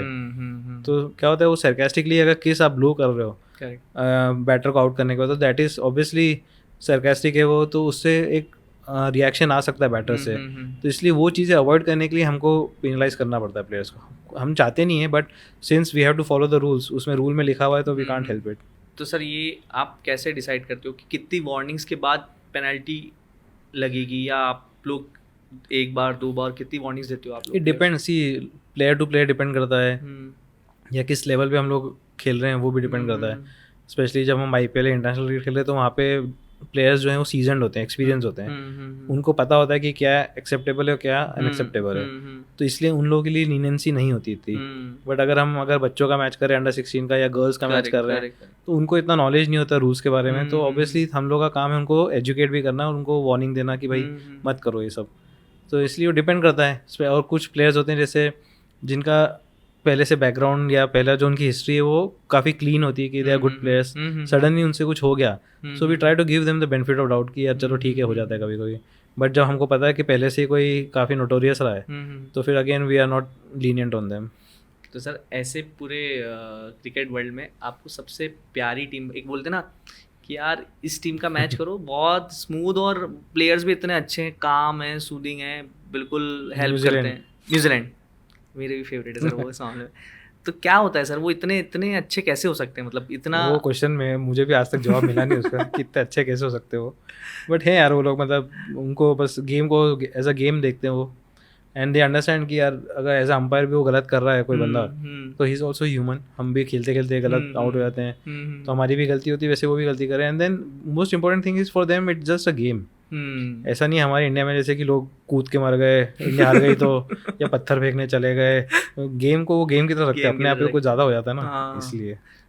सर ऐसा होता है कि बाहर के मैचेस आप कर रहे हो वो आपके लिए इजी होता है, और इंडिया का जब मैच करना होता है तो बहुत प्रेशर होता है। एक्चुअली इंडिया से बाहर ही मैं प्रेफर करता हूँ। इंडिया में ज़रा इंडिया के स्पेशली इंडिया के मैच इंडिया में करना प्रेशर रहता है काफ़ी ज़्यादा, मीडिया का, सोशल मीडिया प्लस फैंस, वो फैंस भी ऐसे ना हमारे, आपको पता है कि यू हैव हर्ड कि प्लेयर्स को भी कितना अब्यूज़ होता है ऑनलाइन, तो हमको हमारे फैंस को ऐसा लगता है कि भाई सोशल मीडिया मिल गया तो जिसको जो बोलना हम बोल सकते हैं, छाप दो अब तो। हाँ, तो वो थोड़ा हमारे पे कंट्रोल नहीं होता है इस चीज़ों का। ट्रोलिंग से फ़र्क पड़ता है सर? मैं हुई नहीं ना फेसबुक में हूँ ना इंस्टाग्राम पे हूँ, ट्विटर पे हो आप सर? नहीं, ट्विटर पे भी नहीं हूँ मैं। अब पहले आपने यूज़ किया है Twitter? कभी भी नहीं, वो सब फेक अकाउंट्स बने हुए हैं। मैंने आज तक नहीं यूज़ किया। या सर सीक्रेट आईडी है जो छुपा के रखी है, लोगों को पता नहीं है, उससे आप स्टॉक करते हो ऐसा? नहीं, आज तक नहीं बनाई। नहीं बनाई सर, फ्यूचर में भी नहीं बनाऊँ? बिल्कुल भी नहीं बनाऊँ। तो सोशल मीडिया आपने कट ऑफ कर रखा है? बिल्कुल। तो सर क्रिकेट के अलावा फिर आप क्या करते हो? अगर क्रिकेट नहीं है, सपोज आप क्रिकेट नहीं खेल रहे हो, सॉरी नहीं एम्पायरिंग कर रहे हो क्रिकेट में, या आप सीजन में नहीं हो, तो आप क्या करते हो फिर उसके अलावा? सी अभी 3-4 साल से तो ऐसा टाइम मिला नहीं है जब मैचेस ही नहीं हो रहे, बिकॉज अब तो राउंड द ईयर मैचेस हो गए। करेक्ट। प्लस ये है कि बीच में अगर गैप मिल जाता है तो ऑब्वियसली जैसे घर आ जाता हूँ तो फिर मेरा बेटा यंग है, करेक्ट, तो उसके साथ थोड़ा बहुत खेल लिए, फिर मेरा जो रूटीन है जिम का सुबह, फिर वो सब चीज़ें, मतलब टाइम निकल जाता है। फिर अगर कोई वेब सीरीज़ आ गई अच्छी देखने के लिए तो पसंद है? हाँ, अभी मिर्ज़ापुर देखी मैंने। सर ऐसा कौन सा कंटेंट आपको सबसे अच्छा लगा हो कि यार ये सीरीज इन लोगों ने बहुत अच्छी बनाई है? आपका किस तरह का कंटेंट देखना पसंद है आपको? लाइक अभी अमेजन प्राइम में द टेस्ट करके एक सीरीज़ आई है, इसमें ऑस्ट्रेलियन टीम के बारे में उन्होंने बनाया है। ओके। कि जब वो पहले बॉल टैम्परिंग का जो केस हुआ था, उसके बाद उस टीम ने कैसे रिवाइव किया खुद को, plus last year, not last year, 2 साल पहले 3 साल पहले जब एशेस इंग्लैंड में हुआ था, उस टाइम पे तो ऐसे 3 डॉक्यूमेंट्रीज बनी उनकी, तो वो मुझे काफ़ी पसंद आई उनकी इनसाइड स्टोरी ऑफ कि ड्रेसिंग रूम में क्या चलता है, प्लेयर्स के इमोशंस कैसे हैं, वो लोगों ने बबल लाइफ में कैसे सर्वाइव किया, वो सब चीज़ें। तो वो मुझे उसकी डॉक्यूमेंट्री काफ़ी अच्छी लगी मेरे को। और वो सब आपने क्लोज भी देखा है? हाँ, एग्जैक्टली, करेक्ट। तो उनसे भी हम लोग रिलेट कर सकते हैं कि यार ये लोग भी जो कभी कभी इमोशंस हम फेस करते हैं, वो लोग भी सेम इमोशंस फेस कर रहे हैं, but still they are successful. जैसे स्टीव स्मिथ, मतलब one of the best players है, तो क्या सोचता है, किस तरह से उस लेवल पे क्यों सस्टेन करके रखा है उसने इतना। सर आप स्टीव स्मिथ से ही मुझे ये चीज़ याद आई कि आपने Steve Smith, can, Virat Kohli और रूट सभी के 100th टेस्ट मैच आपने किए हैं, तो क्या आपने ये प्लान किया था कि इन सब के 100 जितना भी, जब भी 100 मैच खेलेंगे मैं रहूँगा उसमें? अगेंस्ट ये तो लक है यार, ये तो अब आईसीसी ने अपॉइंट कर दिया मुझे, मेरे को जाना ही था, मैंने तो बोला नहीं उनको कि इनका 100 मैच मुझे डाल दो उधर, तो लक था वो तो यार उसमें, क्योंकि बिकॉज जब जो रूट का 100 टेस्ट मैच था तो दैट वाज कोविड। अगर कोविड नहीं होता तो वो सीरीज में मैं नहीं होता, क्योंकि वो इंडिया इंग्लैंड की सीरीज थी, तो एज अ न्यूट्रल मैं उसको नहीं कर सकता था। Correct. So again as a said luck, plus जब विराट का 100 टेस्ट मैच था मोहाली में, again that was during COVID, तो फिर मुझे अंपायरिंग करनी पड़ी क्योंकि कोविड था तो कोई बाहर से आ नहीं सकता था, तो 2 तो लक से ही हो गया है, बाकी 2 का मैं चलो मैं ले लेता हूँ थोड़ा। सर चारों के जो 100 मैच थे, तो क्या डिफरेंस देखा आपने? मतलब चारों का क्लास अलग है, खेलने का तरीका अलग है, और वो चारों मैच का माहौल भी अलग था काफ़ी। करेक्ट। आई मीन सी, जो रूट का जो 100 टेस्ट मैच था चेन्नई में, so that was a big game because he scored a double 100 in that game, में इंडिया वो टेस्ट मैच हार भी गई थी, तो ऑब्वियसली, बट वो लोग emotions again they don't show कि यार मेरा 100 मैच है, तो वो उनके गेम को अफेक्ट नहीं करता है। सेम विराट का 100 मैच था तो उसके गेम को अफेक्ट नहीं कर रहा था वो। स्टीव स्मिथ का 100 मैच था लास्ट ईयर, एशेस था वो, so again ashes one of the biggest series, but ऐसा उसके चेहरे से देख के ऐसा नहीं लग रहा था कि यार वो प्रेशर में कि यार 100 मैच है मेरा, वो अपने 100 मैच के बारे में नहीं सोचा था, बल्कि ये सोचा था कि मेरे को बैटिंग करके अपनी टीम को जिताना है। करेक्ट। ऐसा, तो तो सर ये हमारे यहाँ की ऑडियंस इतनी जज्बाती होती है और इतनी इमोशनल होती है या दूसरी कंट्रीज की भी होती है? बिल्कुल नहीं होती, हमारे वाले ही थोड़े ज़्यादा है। ज़्यादा है, मतलब प्यार देने में भी उतना ही है। हाँ बट ठीक है, देखो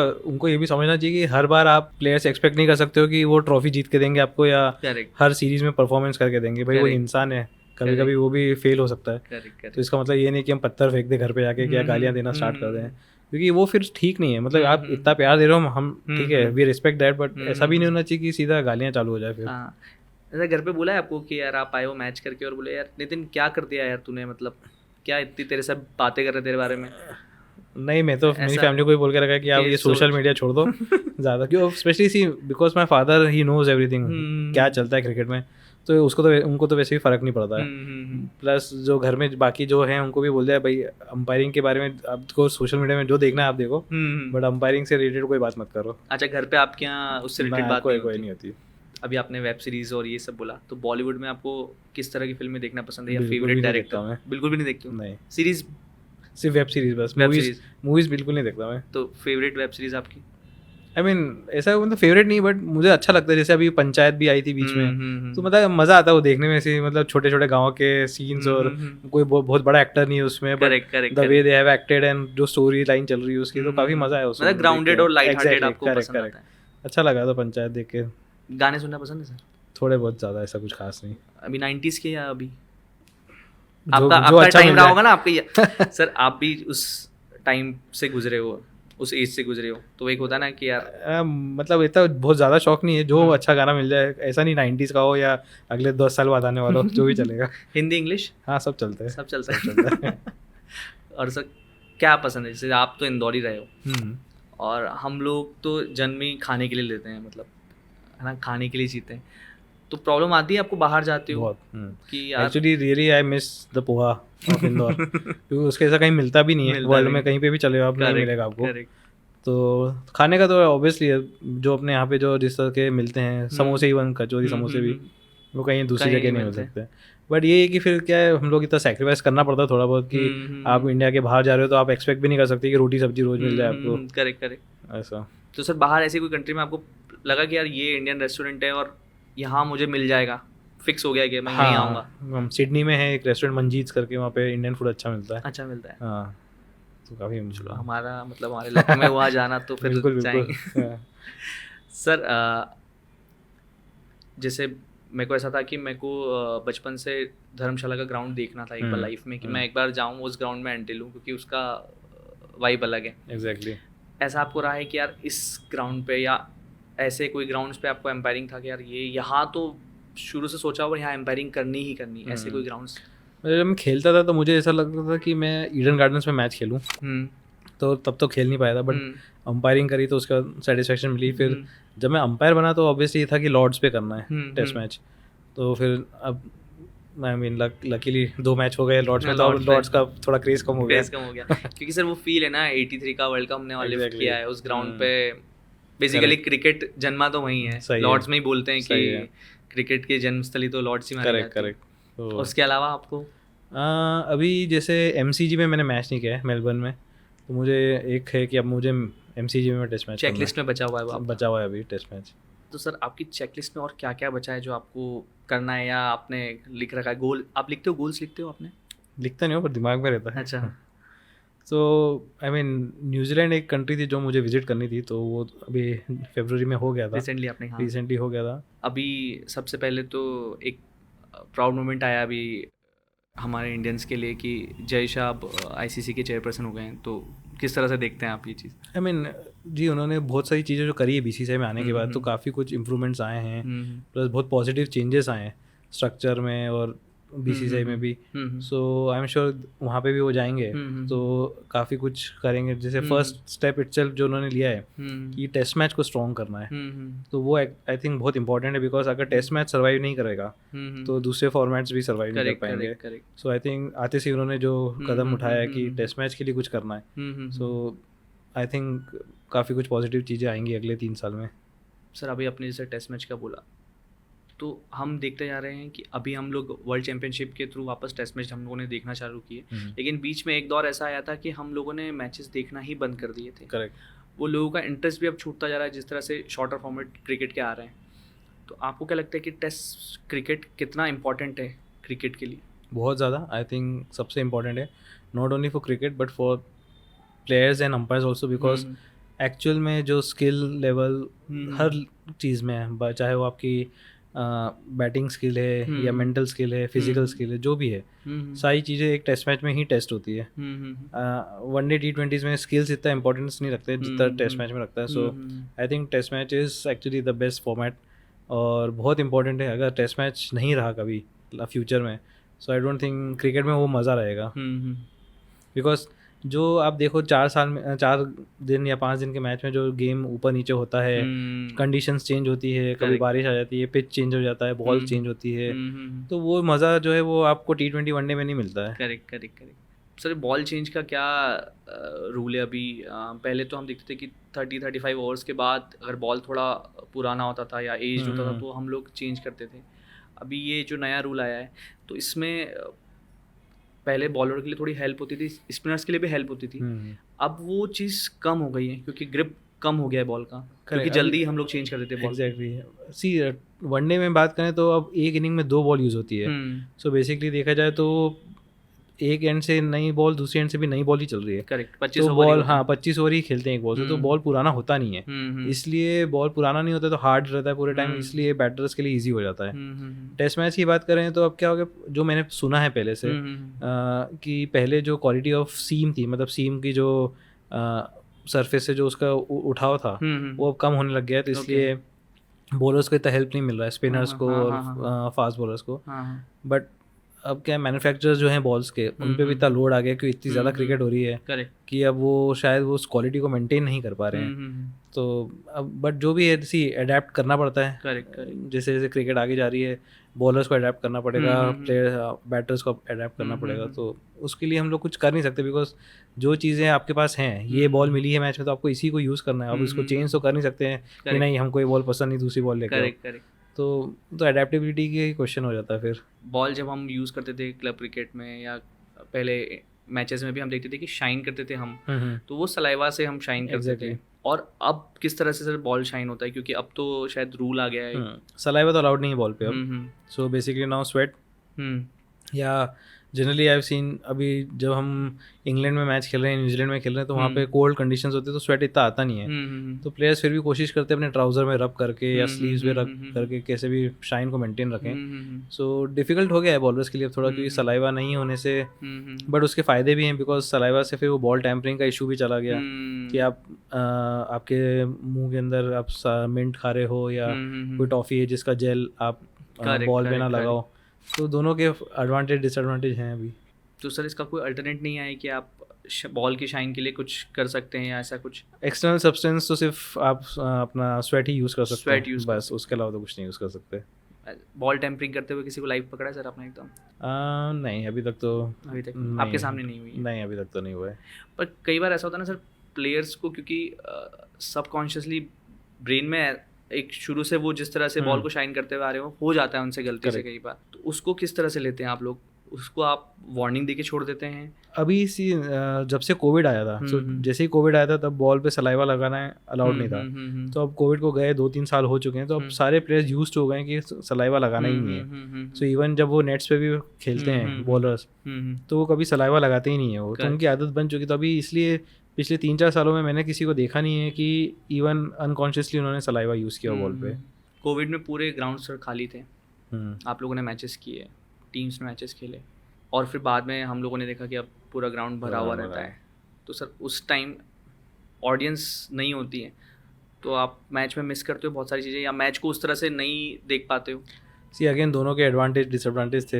कोविड में जब ऑडियंस नहीं था तो ग्राउंड के अंदर पूरा माहौल शांत था, तो हम लोग को सुनने में बहुत इजी हो जाता था कॉट बिहाइंड और ये सब। और हो सकता है थोड़ा बहुत जब प्रेशर भी कम हो जाता है, क्योंकि पब्लिक रहती है तो प्रेशर भी हो जाता है थोड़ा। बट अगेन ये भी है कि फिर एंजॉयमेंट फैक्टर भी कम हो जाता है कि यार पब्लिक ही नहीं है तो हम क्या खेल रहे हैं, हम लोग क्लब के जैसे ही खेल रहे हैं मैच, इंटरनेशनल मैच भी क्लब के जैसा चल रहा है। करेक्ट। तो दोनों के advantage disadvantage, but obviously like cricket का अगर माहौल है, इंटरनेशनल क्रिकेट तो ऑडियंस के साथ ही है। करेक्ट। तो वो अगर रहेगा तो अच्छा ही है। अभी जिस तरह से AI इन्वॉल्व हो रहा है क्रिकेट में, जिस तरह से टेक्नोलॉजी डेवलप हो रही है, आपको क्या लगता है कि एम्पायरिंग की फील्ड को भी एआई कुछ हद तक ख़त्म कर देगा या हेल्प करेगा? आप इसको किस तरह से देख रहे हो? I can't say about artificial intelligence ज़्यादा, but technology I will fully support technology, because मुझे ऐसा लगता है कि टेक्नोलॉजी के आने से गेम को हेल्प हो रही है। हम लोग एज अंपायर ये सेल्फिश होके नहीं सोच सकते कि नहीं टेक्नोलॉजी के कारण मेरे डिसीजंस को चैलेंज कर रहे हैं प्लेयर्स और इनकरेक्ट साबित हो रहे हैं। But on the other hand ये भी है कि टेक्नोलॉजी के कारण ही डिस्टिंग्विश हो पा रहा है कि कौन एक कंसिस्टेंट अच्छा डिसीजन मेकर है, बिकॉज अगर टेक्नोलॉजी नहीं है तो कौन बोलेगा कि ये डिसीजन सही था कि नहीं अंपायर का। परफॉर्मेंस कैसे जज होगा? करेक्ट। सो मेरे हिसाब से टेक्नोलॉजी बहुत इंपॉर्टेंट है, plus as I said that crucial stage पे अगर हमसे कोई गलती हो जाती है सो वी डोंट वांट उसका जो प्रॉब्लम है वो टीम्स को लगे। करेक्ट। तो इसलिए टेक्नोलॉजी बहुत इंपॉर्टेंट है उस चीज़ के लिए। आप लोग तो प्लेयर का असेसमेंट करते हो, ऑन फील्ड आप जज भी करते हो, आप लोग वार्निंग भी देते हो। जितने भी एम्पायर्स होते हैं उनका असेसमेंट कैसे होता है, उसका क्या प्रोसीजर रहता है? So there is a match referee in every game, so he makes the पूरा डिटेल्ड एक असेसमेंट करता है after every match, and then he sends his report to ICC, BCCI जो भी है, and then at the end of the season or end of the year 12 month जो भी है, they make sit down and then they say अच्छा इस बंदे ने परफॉर्मेंस ठीक किया है, इसने ख़राब किया है, इसने अच्छा किया है, and then accordingly they select या किसी को हटाना है पैनल से या किसी को रैंकिंग में ऊपर करना है, so they do that। कैसे चेकलिस्ट होती है, मतलब आप लोगों को पता होता है कि क्या किन चीज़ों पे हमें काम करना है? करेक्ट, पैरामीटर्स हमको पता है। तो first of all is basic चीज़ है डिसीजन मेकिंग, आपने कितने परसेंटेज डिसीजन आपके करेक्ट दिए ड्यूरिंग द ईयर, एक वो पैरामीटर हो गया है।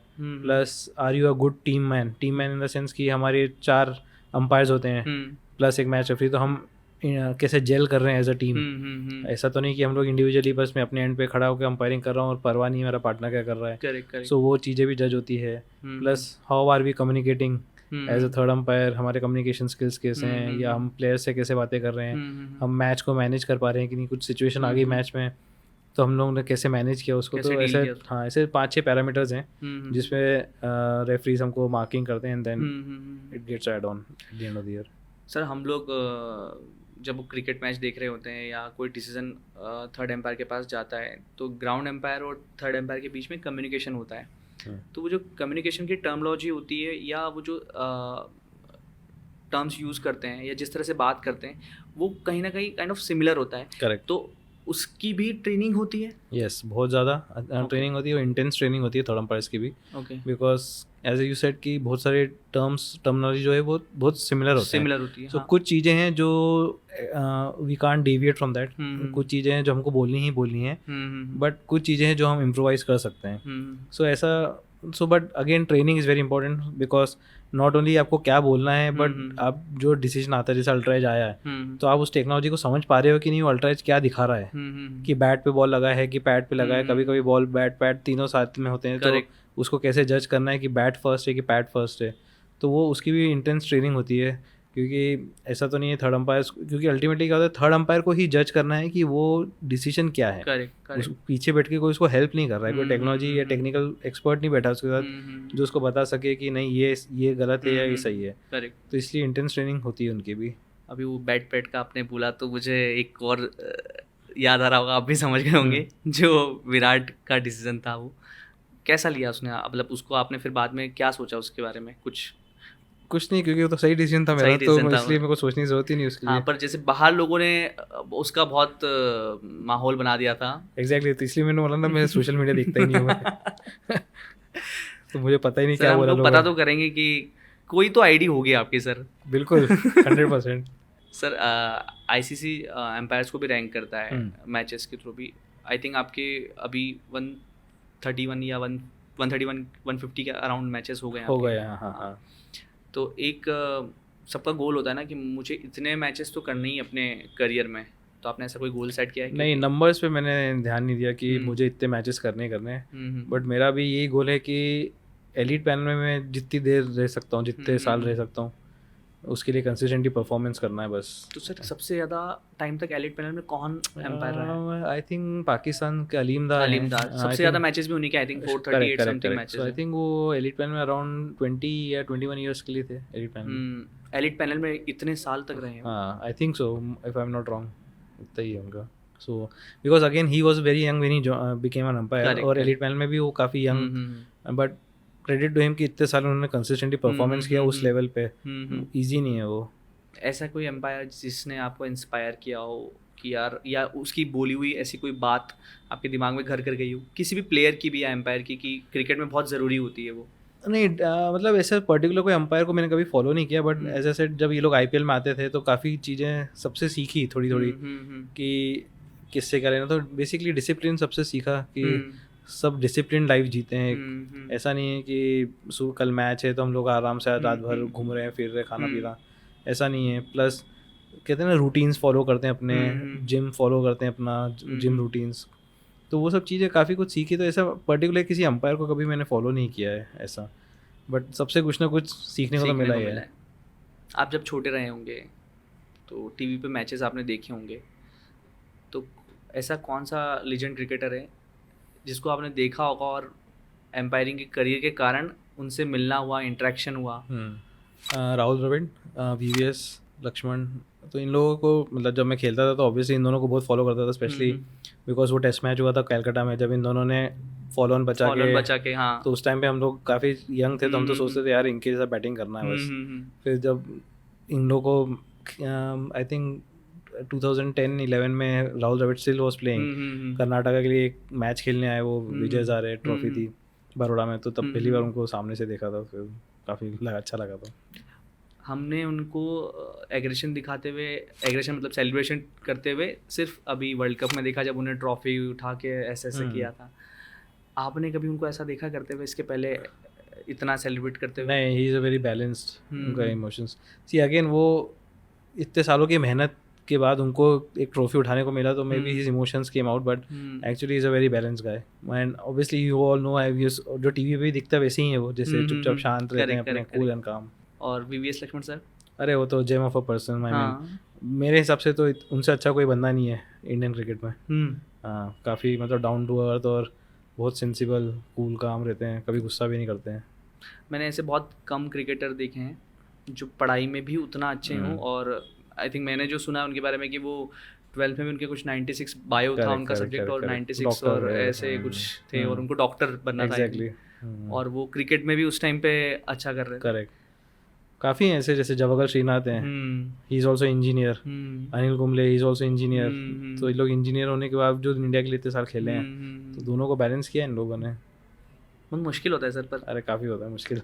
सर एक चीज़ होती है कि जब हम मैच कर रहे होते, जैसे आपने बताया कि आपने आपको किसी ने इंस्पायर नहीं किया या ऐसा, लेकिन एक होता है ना कि एक बड़ा भाई या एक गुरु कह लें हम, कि हाँ कुछ भी प्रॉब्लम आती है लाइफ में, या किसी भी सर्टेन पॉइंट पे लगता है कि यार अभी चीज़ें सही नहीं चल रही हैं, तो वो ऐसा पर्सन कौन है आपकी लाइफ में जिससे आप जाके बात करते हो, समझते हो चीज़ें उनसे?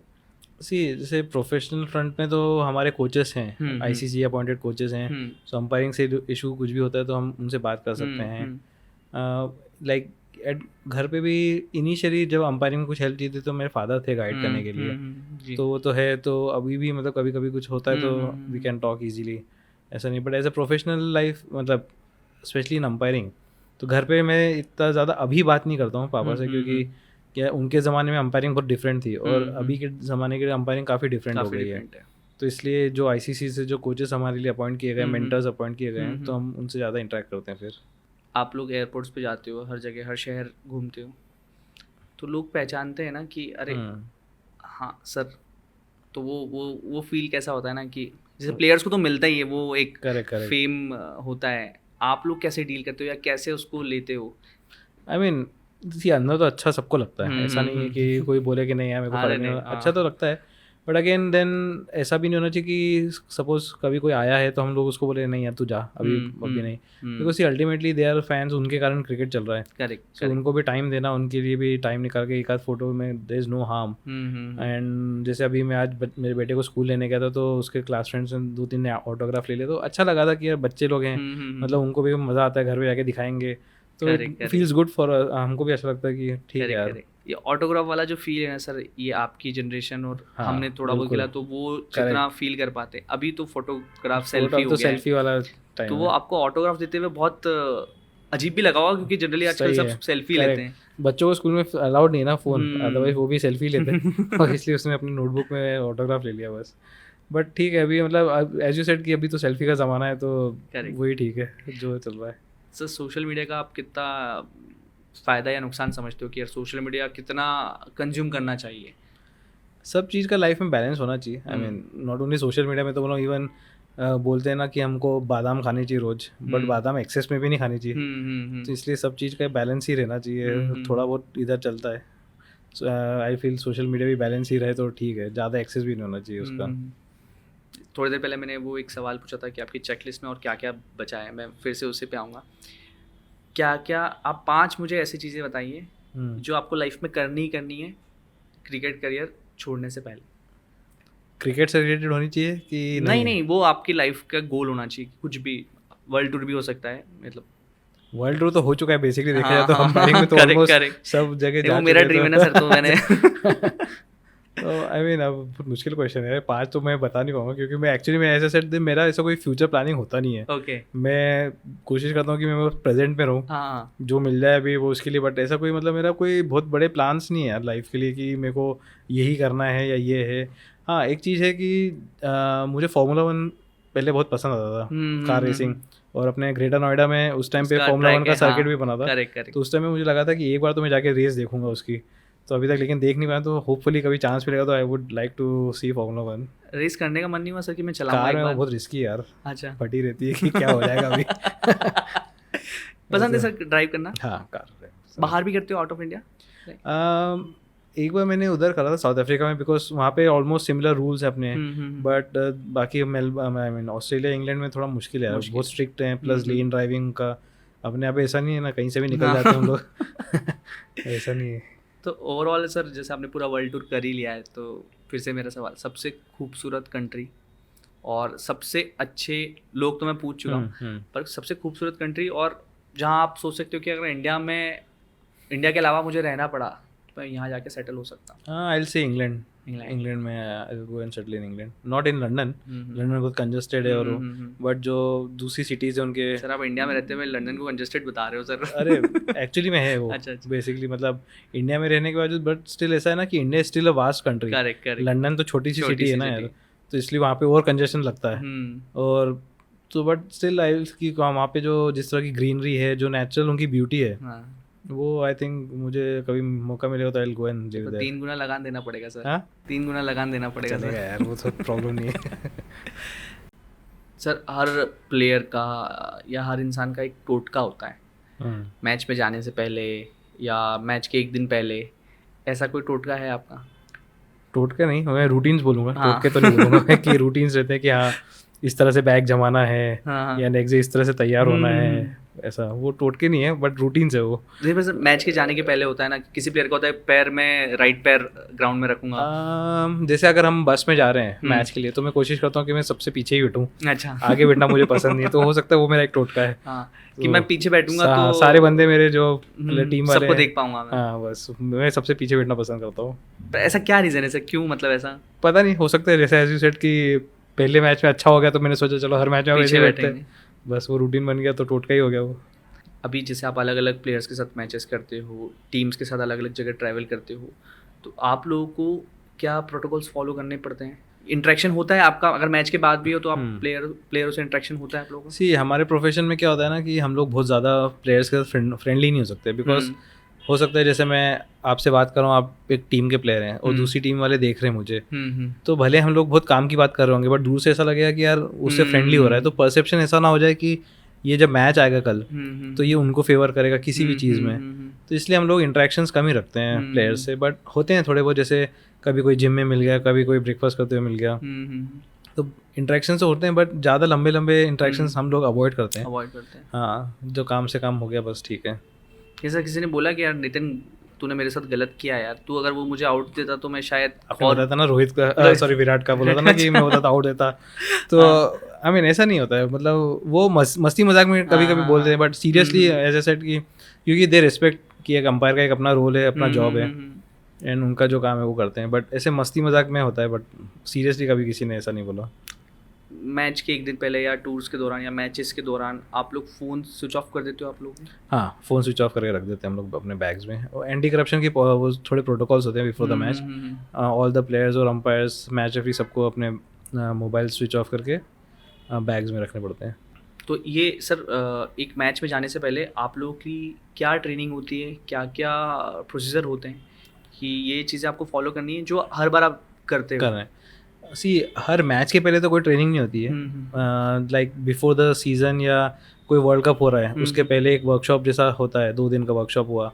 तो उसमें थोड़े एंटी करप्शन के कुछ प्रोटोकॉल्स वो हमको समझाते हैं कि भाई अब ये इस सपोज वेस्ट इंडीज़ में हुआ था, तो सेफ्टी पॉइंट ऑफ व्यू से हम लोग क्या क्या कर सकते हैं। एज अ ग्रुप में ही बाहर निकलना है रात को, इंडिविजुअली बाहर नहीं सकते आप, क्योंकि यहाँ पे क्राइम, किस सिटी में क्राइम ज़्यादा है।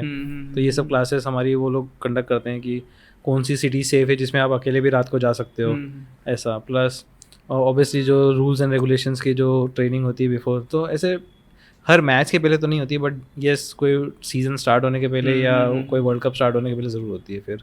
तो ये आप लोगों को पहले ही बता दिया जाता है कि इस कंट्री में आपका Exactly. ये स्ट्रक्चर है, पूरा रूटीन ये रहेगा। करेक्ट। कहाँ पे पुलिस आपको फॉलो करेगी, कहाँ पे आप अकेले जा सकते हो। जैसे अगर आप श्रीलंका में हो तो उनकी पॉलिसी है कि आपके साथ 2 सिक्योरिटी वाले जाएंगे ही जाएंगे। आप भले डिनर करने आ रहे हो कोई रेस्टोरेंट में या शॉपिंग मॉल जा रहे हो, तो आपके साथ 2 बंदे रहेंगे पुलिस वाले। तो सर थोड़ा वो पर्सनल टाइम एग्जैक्टली अफेक्ट होता है। करेक्ट। और अगर आपको जाना भी है, सपोज इंडिविजुअली बाहर जाना है, तो आपको बताना पड़ेगा जो सिक्योरिटी ऑफिसर है कि मैं यहाँ जा रहा हूँ, इतने बजे जा रहा हूँ, इतने बजे वापस आ जाऊँगा।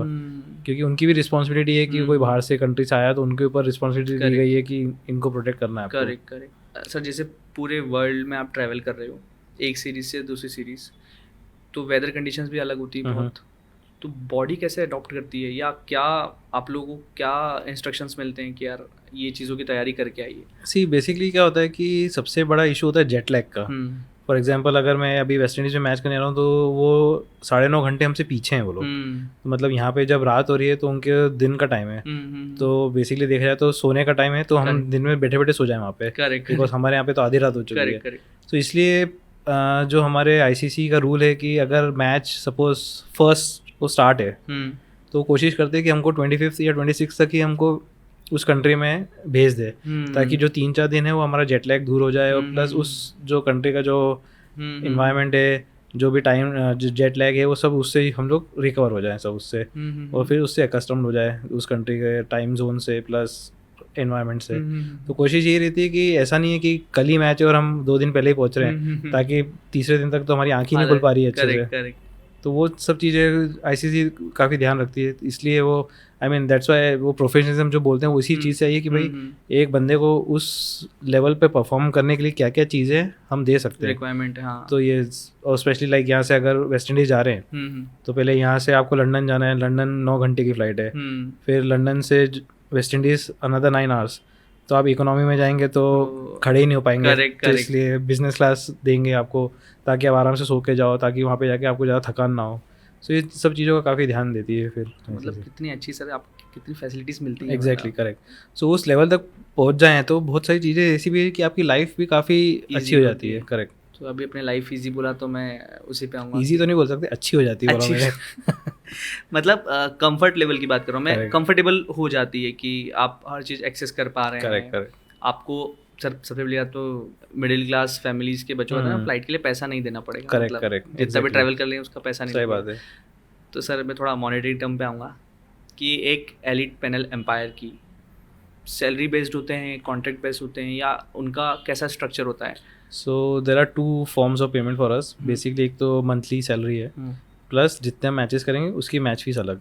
ओके। ऐसा है। तो 2 स्ट्रक्चर। सो हो सकता है किसी कारण से मैं like I am not fit, मुझे कोई बुखार हो गया या कुछ इंजरी हो गई या घर में कुछ प्रॉब्लम हो गई जिसके कारण मैं उस महीने मैच नहीं कर पाया, तो ऑब्वियसली उस महीने के मैच फीस तो मुझे नहीं मिल पाएगी, बट ऐसा नहीं है, बट सैलरी आती रहेगी। तो दैट गिव्स मी क्या कहते हैं एक बैकअप है मेरे पास कि यार चलो मैंने मैच नहीं कर, बट एटलीस्ट मेरे पास फाइनेंशियल स्टेबिलिटी रहेगी। That is something very good कि आप काम करोगे तो आपको मिलेगा ही पैसा, बट अगर बाय चांस किसी रीज़न से कुछ हो गया, अनअवॉइडेबल रीजंस हो गए, but still you will get that money.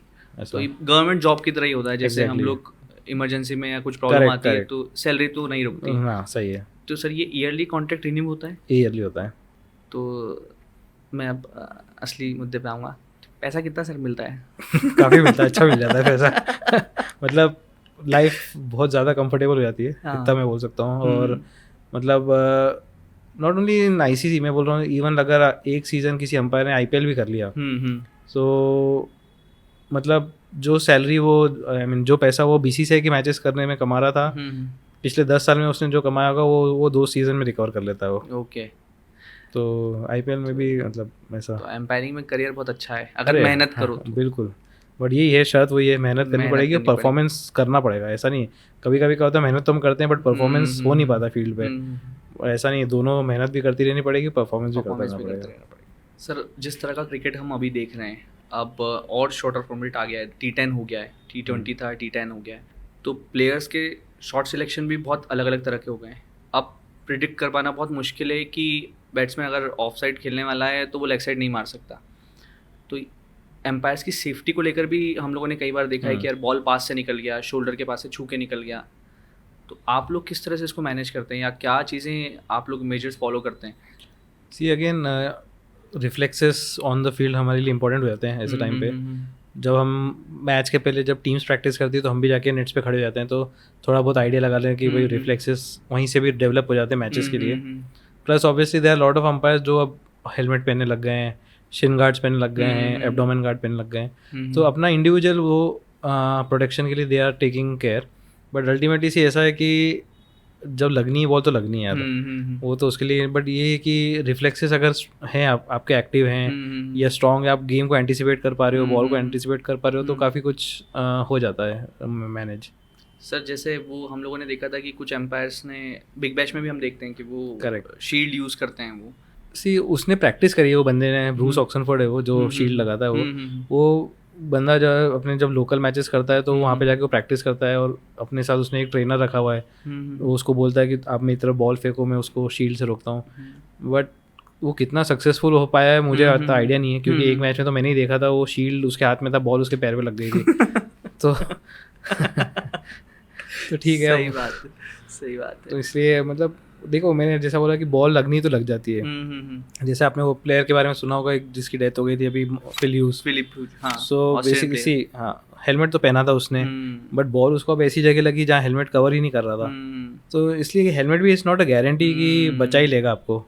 कितनी बार ऐसा हुआ है कि बॉल हेलमेट के ग्रिल के बीच में से जाके आंखों में लग गई लोगों के। तो बट ये है कि प्रिकॉशन लेने की कोशिश कर रहे हैं, बट एज ए सेड कि रिफ्लेक्सेस अगर अच्छे हैं तो बहुत सारे इश्यूज मैनेज हो जाते हैं फिर। क्योंकि सर हेलमेट के बाद तो फिर रूल आ गया था कि हेलमेट के पीछे क्लिप लगाई जाती है, वो भी कंपलसरी है, कंपलसरी कर दिया है। और आपने बोला इंजरी होने होती है तो जैसे Mark Boucher, Saba Karim sir, correct. अभी जैसे इंडिविजुअल आप जब एम्पायरिंग करने जा रहे हो, जैसे आपने बताया कि कुछ यूज़ करते हैं, तो ये इसमें कोई कोड ऑफ कंडक्ट नहीं होता है ऐसा कुछ कि नहीं आप ये यूज़ कर सकते हैं? नहीं, ऐसा कुछ नहीं है। अपनी पर्सनल सेफ्टी के लिए आपको जो लगे आप यूज़ कर सकते हैं। बट वही है कि उसमें एड्स नहीं हो सकते हैं, कोई कमर्शियल एड्स नहीं हो सकते, कमर्शियल लोगोज नहीं होते सकते। सपोज वो बंदा जो अंपायरिंग कर रहा है, जिसने शील्ड लगाया है, तो ऐसा ना हो उसने पेप्सी का लोगो लगा लिया कहीं पे, क्योंकि वो अलाउड नहीं है। हो सकता है कि बिकॉज लाइक ICC टूर्नामेंट्स में कोका कोला जो है वो स्पॉन्सर है, ऑफिशियल स्पॉन्सर है। अगर वो पेप्सी के ऐड लगा के वो करेगा तो इट्स नॉट करेक्ट। सो वो चीज़ों का थोड़ा ध्यान रखना पड़ता है कि हमको मैन्युफैक्चरिंग लोगो प्लस कमर्शियल लोगोस का ध्यान रखना पड़ता है। इवन जैसे हम लोग ट्राउजर्स पहन रहे हैं या हैट्स पहन रहे हैं, शर्ट्स पहन रहे हैं, तो उसमें कोई ऐसा लोगो ना हो जो क्वेश्चनेबल है या जो हमारे जो प्रोटोकॉल से उसके बाहर है। वो एड्स करने का मन होता है सर?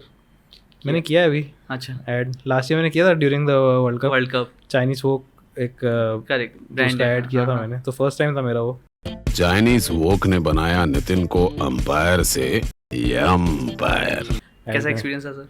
बहुत मतलब अलग ही दुनिया है एक्चुअली। मैं जब ऐड करने जब मैं पहुंचा पहले दिन, तो इतना बड़ा स्टाफ, इतने इक्विपमेंट्स, वो मतलब मुझे लगता था कि क्या होता होगा यार, फिल्म बनाने में क्या लगता है। बट वहाँ पे जाके समझ में आया कि नहीं यार, बहुत टफ जॉब है एक्चुअली। जो एक्टर्स होते हैं, जो कैमरामैन होते हैं, जो इवन जो बेचारे जो चाय और ये सब मेकअप आर्टिस्ट, बहुत टफ है। और एक बहुत बड़ी इंडस्ट्री है। उस टाइम मुझे रियलाइज़ हुआ कि यार जो मुंबई में जो फिल्म इंडस्ट्री है या जो भी इंडस्ट्रीज़ हैं, एड इंडस्ट्रीज़ हैं, मतलब कितने लोगों को वो जॉब दे रही है, वो एक अलग ही दुनिया है। तो it was an eye opener for me basically, because उसके बाद तो मुझे बहुत रिस्पेक्ट हो गई। पहले मुझे लगता था यार ये मूवी बनाने में क्या है, कट करो, वापस रीटेक लो। हम लोगों का काम है कि हमको तो एक ही बार में सब कुछ करना पड़ता है इन लोग, लेकिन actually that is a special skill, वो हर किसी की बस की बात नहीं है वो। हाँ, जैसे आप लोगों का जॉब भी बोला जाता है थैंकलेस होता है, वैसे ही हमारा जॉब भी होता है एग्जैक्टली वैसा। करेक्ट। लोगों का परसेप्शन बना हुआ है कि कैमरा ही तो लगाना है, मतलब कैमरा करना क्या है। सही है, बट एक्चुअली जब कैमरा लग जाते हैं तो उसका फिर जब समझ में आता है कि भाई इतना ईजी नहीं है। नहीं था, ईजी नहीं है सर। हर इंसान एक अपने आप में एक कॉन्फिडेंस, एक बिलीफ सिस्टम बनाता है। तो आप अपने आप को कैसे अलग स्टैंड आउट करते हैं, या आपको क्या लगता है कि मैं हाँ एम्पायरिंग में हूँ, इस करियर फील्ड में हूँ, तो मैं बहुत अलग स्टैंड आउट कर रहा हूँ? कैसे आप अपने आप को अलग पाते हैं बाकी एम्पायर से? मतलब कोशिश नहीं करता मैं कि भाई मुझे अलग दिखना है। जो इतने साल जो काम किया है एम्पायरिंग में, जो अच्छे मैचेस करे, जो डिसीजंस दिए, उससे एक इमेज बन गई है। फिर लोग पहचानने लग गए कि हाँ इस बंदे ने थोड़ा अलग काम किया है, मतलब मैचेस अच्छे करता है या डिसीजन अच्छे देता है। तो कभी कॉन्शियस होकर ये नहीं सोचा कि नहीं मेरे को बहुत अच्छा काम करके मेरे को अलग दिखना है सबसे। वो तो, और हम लोग ऐसा सोच भी नहीं सकते हैं, even not only in umpiring में, तो बोलो किसी भी फील्ड पे आप अगर ये सोच के उतरोगे कि मुझे अलग ही हट के करना है काम, तो वो बैक फायर हो सकता है। काम तो करना है सीरियसली, जो भी करना है, काम की एक्टिंग नहीं करनी है। Exactly correct. तो अल्टीमेटली जब आपको परफॉर्मेंस का जब टाइम आएगा, और अगर उस प्रेशर सिचुएशन में या वो क्रूशियल सिचुएशन में अगर आपने एक्स्ट्राऑर्डिनरी कर लिया, तो ऑटोमेटिक आप अलग हट जाते हो दूसरों से। तो कभी कॉन्शियस होकर ये नहीं सोच के करना चाहिए कि नहीं मैं अलग पहले से ही कर लूँगा मैं ऐसा। मतलब वो उस समय उसी मोमेंट में रहो, प्रेजेंट में रहो। Exactly correct. सर पूरे वर्ल्ड क्रिकेट में सबसे खतरनाक ऑरा किस प्लेयर का आपको लगा है कि वो जब ग्राउंड पे उतरा है तो अलग ही वाइब और अलग ही ऑरा क्रिएट? आई थिंक अभी फिलहाल में तो MS का जो ऑरा है वो किसी का भी नहीं है। मतलब कोई भी स्टेडियम हो IPL में, चाहे वो अहमदाबाद में खेल रहा हो या दिल्ली में खेल रहा हो, बॉम्बे में खेल रहा हो, मतलब उसकी फ़ैन फॉलोइंग, मतलब हमने तो मुंबई जैसी टीम, जो मुंबई जैसा स्टेडियम वानखेड़े, जहाँ पे मुंबई इंडियंस का इतना बड़ा फ़ैन फॉलोइंग है, उसको भी हमने येलो होते हुए देखा हुआ है, बिकॉज CSK के फैंस आ गए अंदर। तो मतलब उसका जो क्रेज़ है, तो अभी तक तो उसका इतना क्रेज़ किसी का नहीं देखा है मैंने। सर क्या रीज़न है? क्योंकि हम लोगों ने जितने भी गेस्ट से बात की है, सभी ने MS धोनी का नाम लिया है। तो क्या है ऐसा उस प्लेयर में या उस पर्सनालिटी में कि हम सब इतनी बातें करते हैं? आई थिंक जो स्टोरी है कि वो एक रांची जैसे स्मॉल प्लेस से निकला है, प्लस वो आज कहाँ पहुँच गया है वो, मतलब वर्ल्ड कप ट्वाइस थ्राइस जितनी बार जीता है वो वर्ल्ड कप। IPL में जितनी बार CSK आई है, हर टूर्नामेंट में every year they were almost champions या तो रनर्स अप। और प्लस जो उसका जो स्टेचर है, आई मीन जो डेमिनियर है उसका फील्ड पे, आप देखो तो कभी दिखेगा नहीं कि उसके दिमाग में क्या चल रहा है। बिल्कुल जो पोकर फेस आप हमारे लिए बोलते हैं, एक्चुअली वो पोकर फेस होता है। कुछ पता नहीं है कि उसके दिमाग में क्या चल रहा है, हंसेगा भी नहीं, कोई इमोशन शो नहीं करेगा हारने जीतने के बाद। सो वो मतलब लोग उससे कनेक्ट कर सकते हैं। बेसिकली मुझे लगता है कि मेन इंपॉर्टेंट है कि एक मिडिल क्लास या जो लोअर क्लास जो हैं इनकम वाले, वो उससे कनेक्ट करते हैं कि वो बंदा एक रांची से एक TT था, वहाँ से वो आज कहाँ पहुँच गया है वो। सही बात। So I think that is how people connect with him. अपने ग्राउंड पे उन्हें कभी देखा है ऐसा कुछ इमोशंस निकालते हुए या इमोशनल होते हुए? क्योंकि हम लोग कैमरा पे नहीं देख पाते हैं। एक्चुअली देखा तो सभी ने जब वो फील्ड पे आ गए थे, अंपायर जब नो बॉल कॉल कर दी थी या जो भी हुआ था जब वो फील्ड पे आ गया, तो एक इमोशनल आउटबर्स्ट ही था वो भी। बट होता है, फ्रस्ट्रेशन शायद ज़्यादा थी उस टाइम पे, तो एक जो इतना कूल काम रहता है, कंपोज रहता है, वो भी उससे भी गलती हो गई थी। तो ऐसा नहीं है, अल्टीमेटली इट शोज़ कि यार आप इंसान हो, हम लोग सब इंसान ही हैं। हो जाता है कभी कभी ये सब चीज़ें। तो सर मेरा अगला सवाल है कि अभी जो इमर्जिंग एम्पायर्स हैं या अब जो जनरेशन आने वाली है एम्पायरिंग के लिए, उन्हें क्या क्या चीज़ें फॉलो करना चाहिए कि वो आपके लेवल तक या एक इंटरनेशनल लेवल पे जब एम्पायरिंग करें, तो वो सब चीज़ें जो आपने मिस आउट की कि यार मुझसे ये गलतियाँ हुई हैं, उन लोगों को दिमाग में रखनी चाहिए? So as I said in the beginning, over ambitious हो गया था मैं कि मुझे सिर्फ 6-7 साल में ही इंटरनेशनल क्रिकेट करना है। करेक्ट। तो सबसे बड़ी मिस्टेक अभी जो मैं देख रहा हूँ, जो हमारे यंग अंपायर्स आ रहे हैं, वो यही है कि जल्दी से IPL करना है, जल्दी से इंटरनेशनल क्रिकेट करना है, तो वो थोड़ा हार्मफुल होगा। क्योंकि अंपायरिंग इतना ईजी जॉब नहीं है, और अंपायरिंग एज अ बैटर का काम नहीं है कि हम लोग गए मैच में 100 रन बना दिए और हम सिलेक्ट हो जाएंगे। कंसिस्टेंटली 3-4-5 साल 6 साल काम करना पड़ेगा, मेहनत करनी पड़ेगी, कंसिस्टेंटली परफॉर्मेंस करना पड़ेगा, क्योंकि अंपायरिंग एक इमेज हो जाती है। अंपायरिंग ऐसा नहीं है कि आपने रन बना दिए और स्कोर बोर्ड पे चढ़ गया कि आपने इतने रन बना दिए हैं। एक अंपायर की एक इमेज बनती है, वो इमेज बनाना इतना ईजी नहीं होता है। तो वो इमेज जब तक नहीं बनेगी तब तक आप नेक्स्ट लेवल पे नहीं जा पाओगे। सर कई बार हम टेस्ट मैचेस में देखते हैं कि डे लाइट जा रहा होता है, तो आप लोग कॉल ऑफ कर देते हो मैच। करेक्ट। वो ओवर की कुछ बॉल ही डलने के बाद ही कॉल ऑफ हो जाता है। करेक्ट। तो वो आप लोग कैसे प्रेडिक्ट करते हो, कैसे जज करते हो कि ये बॉल, आप लोग के कुछ इक्विपमेंट्स होते हैं? नहीं, इसी बेसिकली नेकेड ऐसे हमको जज करना पड़ता है कि लाइट इतनी ज़्यादा डिम तो नहीं हो गई है कि डेंजरस हो जाए कि प्लेयर्स को बॉल ही नहीं दिख रही है, फिर लग जाए, इंजरी के चांस हो जाए।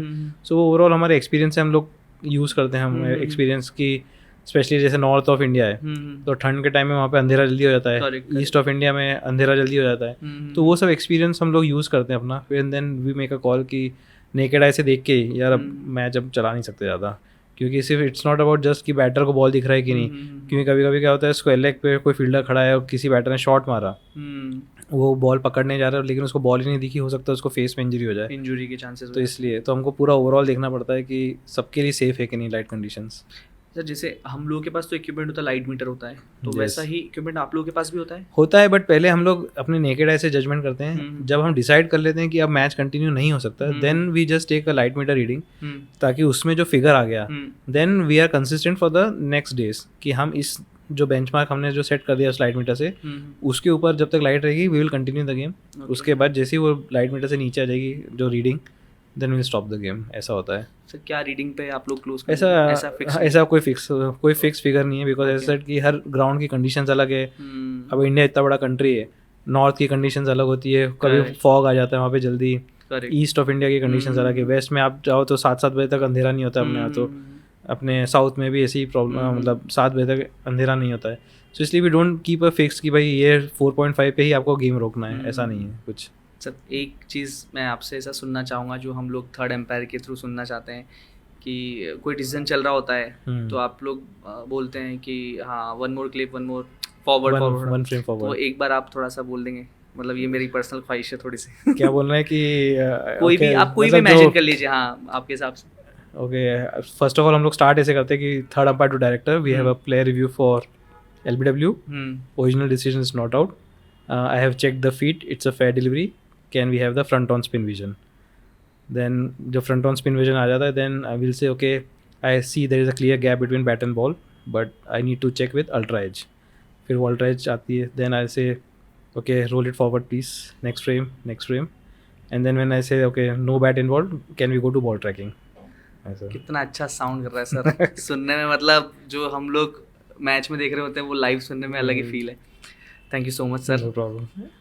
अभी बहुत सारे प्लेयर्स या क्रिकेटर्स हैं जो अभी 12-13 साल 14 साल से क्रिकेट स्टार्ट करते हैं, एक सर्टन एज तक आते हैं और क्रिकेट छोड़ देते हैं।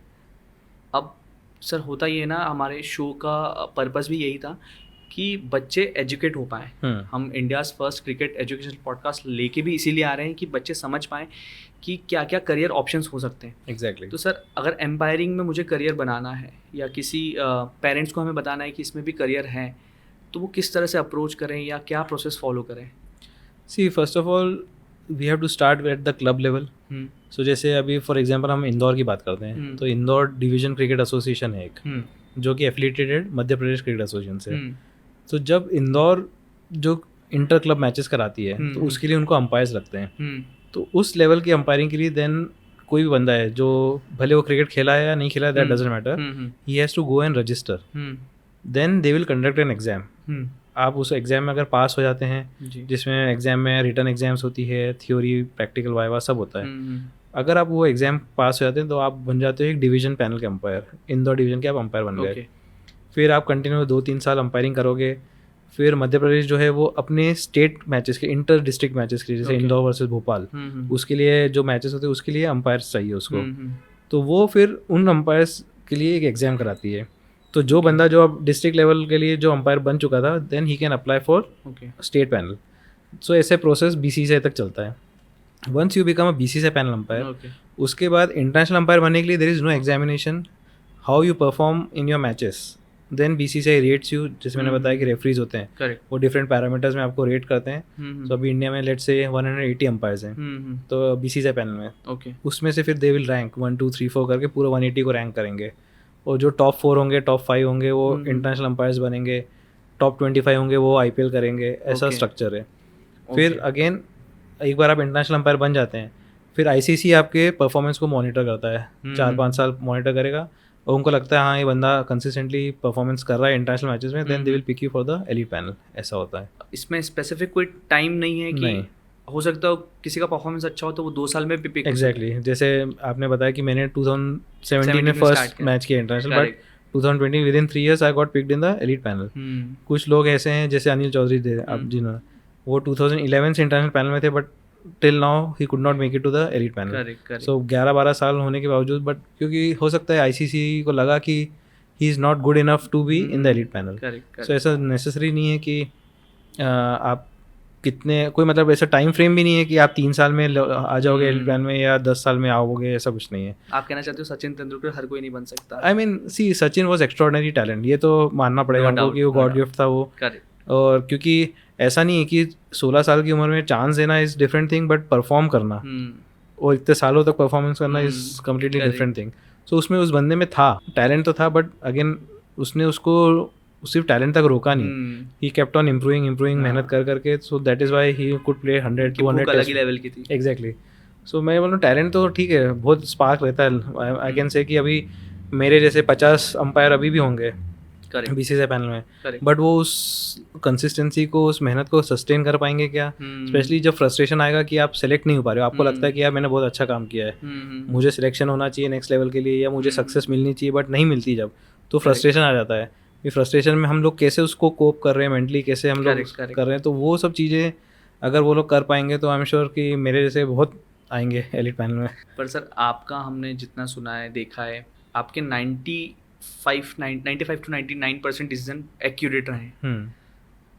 तो एक अच्छा तो लगता ही है, फील तो अच्छा होता ही है, पर इसके लिए बहुत मेंटल टफनेस भी चाहिए। करेक्ट। क्योंकि जिस तरह का प्रेशर होता है मैच में, या जिस तरह का प्लेयर्स भी, बड़े प्लेयर्स के नाम होते हैं जब सामने, तो उनके फैंस का भी प्रेशर होता है। करेक्ट।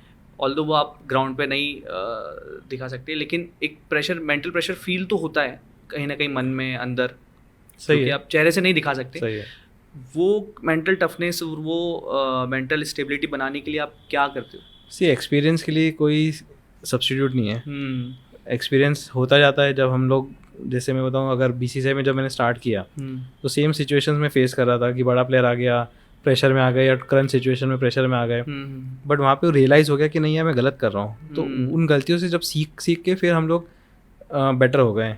तो ऐसा सभी का रहता है। सब लोग जो शुरू में स्टार्ट करते हैं वो इन एक्सपीरियंस होते हैं, बट दैट इज़ वाई हम हमेशा बोलते हैं कि एक्सपीरियंस बनना चाहिए। क्योंकि एक्सपीरियंस जो चीज़ सिखाता है आपको, वो कोई भी नहीं सिखा सकता।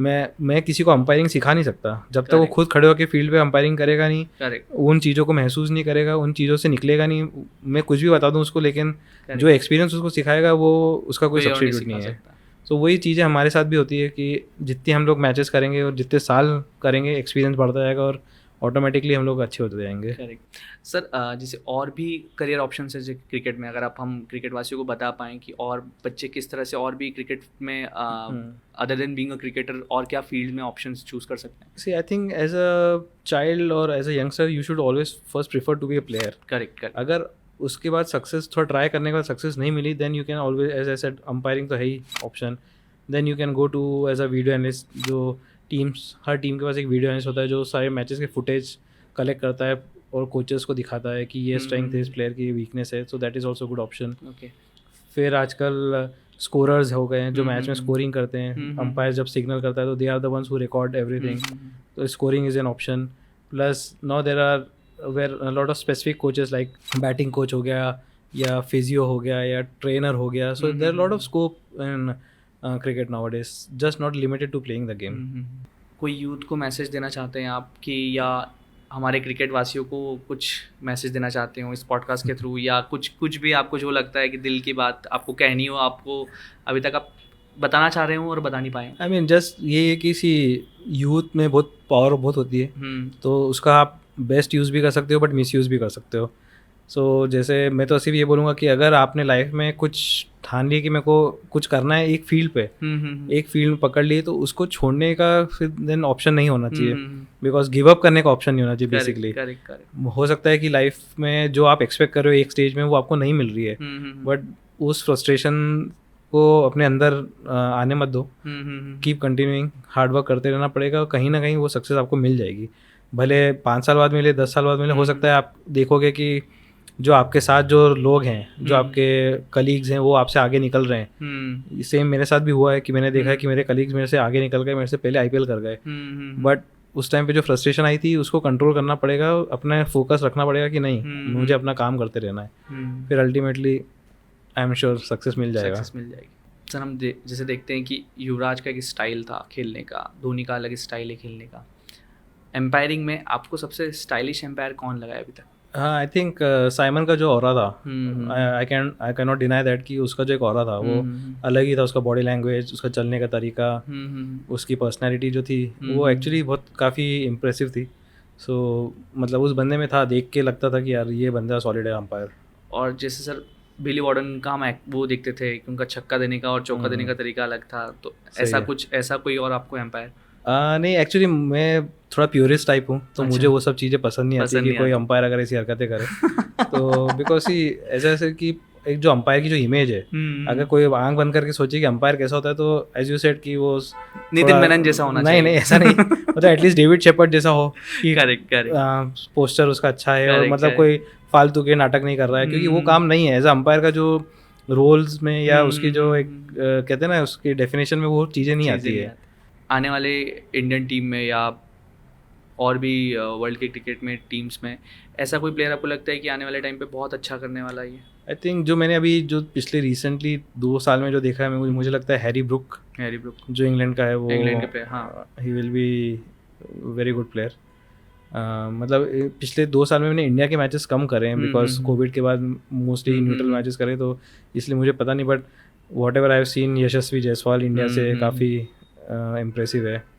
सो I think these two will be one of the big players in the future. या सर एम्पायरिंग के दौरान या एम्पायरिंग में एलिजिबिलिटी क्राइटेरिया मैं समझना चाह रहा हूँ, कुछ ऐसा भी होता है कि विजन का कुछ प्रॉब्लम हो किसी को तो वो एम्पायरिंग में नहीं पार्टिसिपेट कर सकता?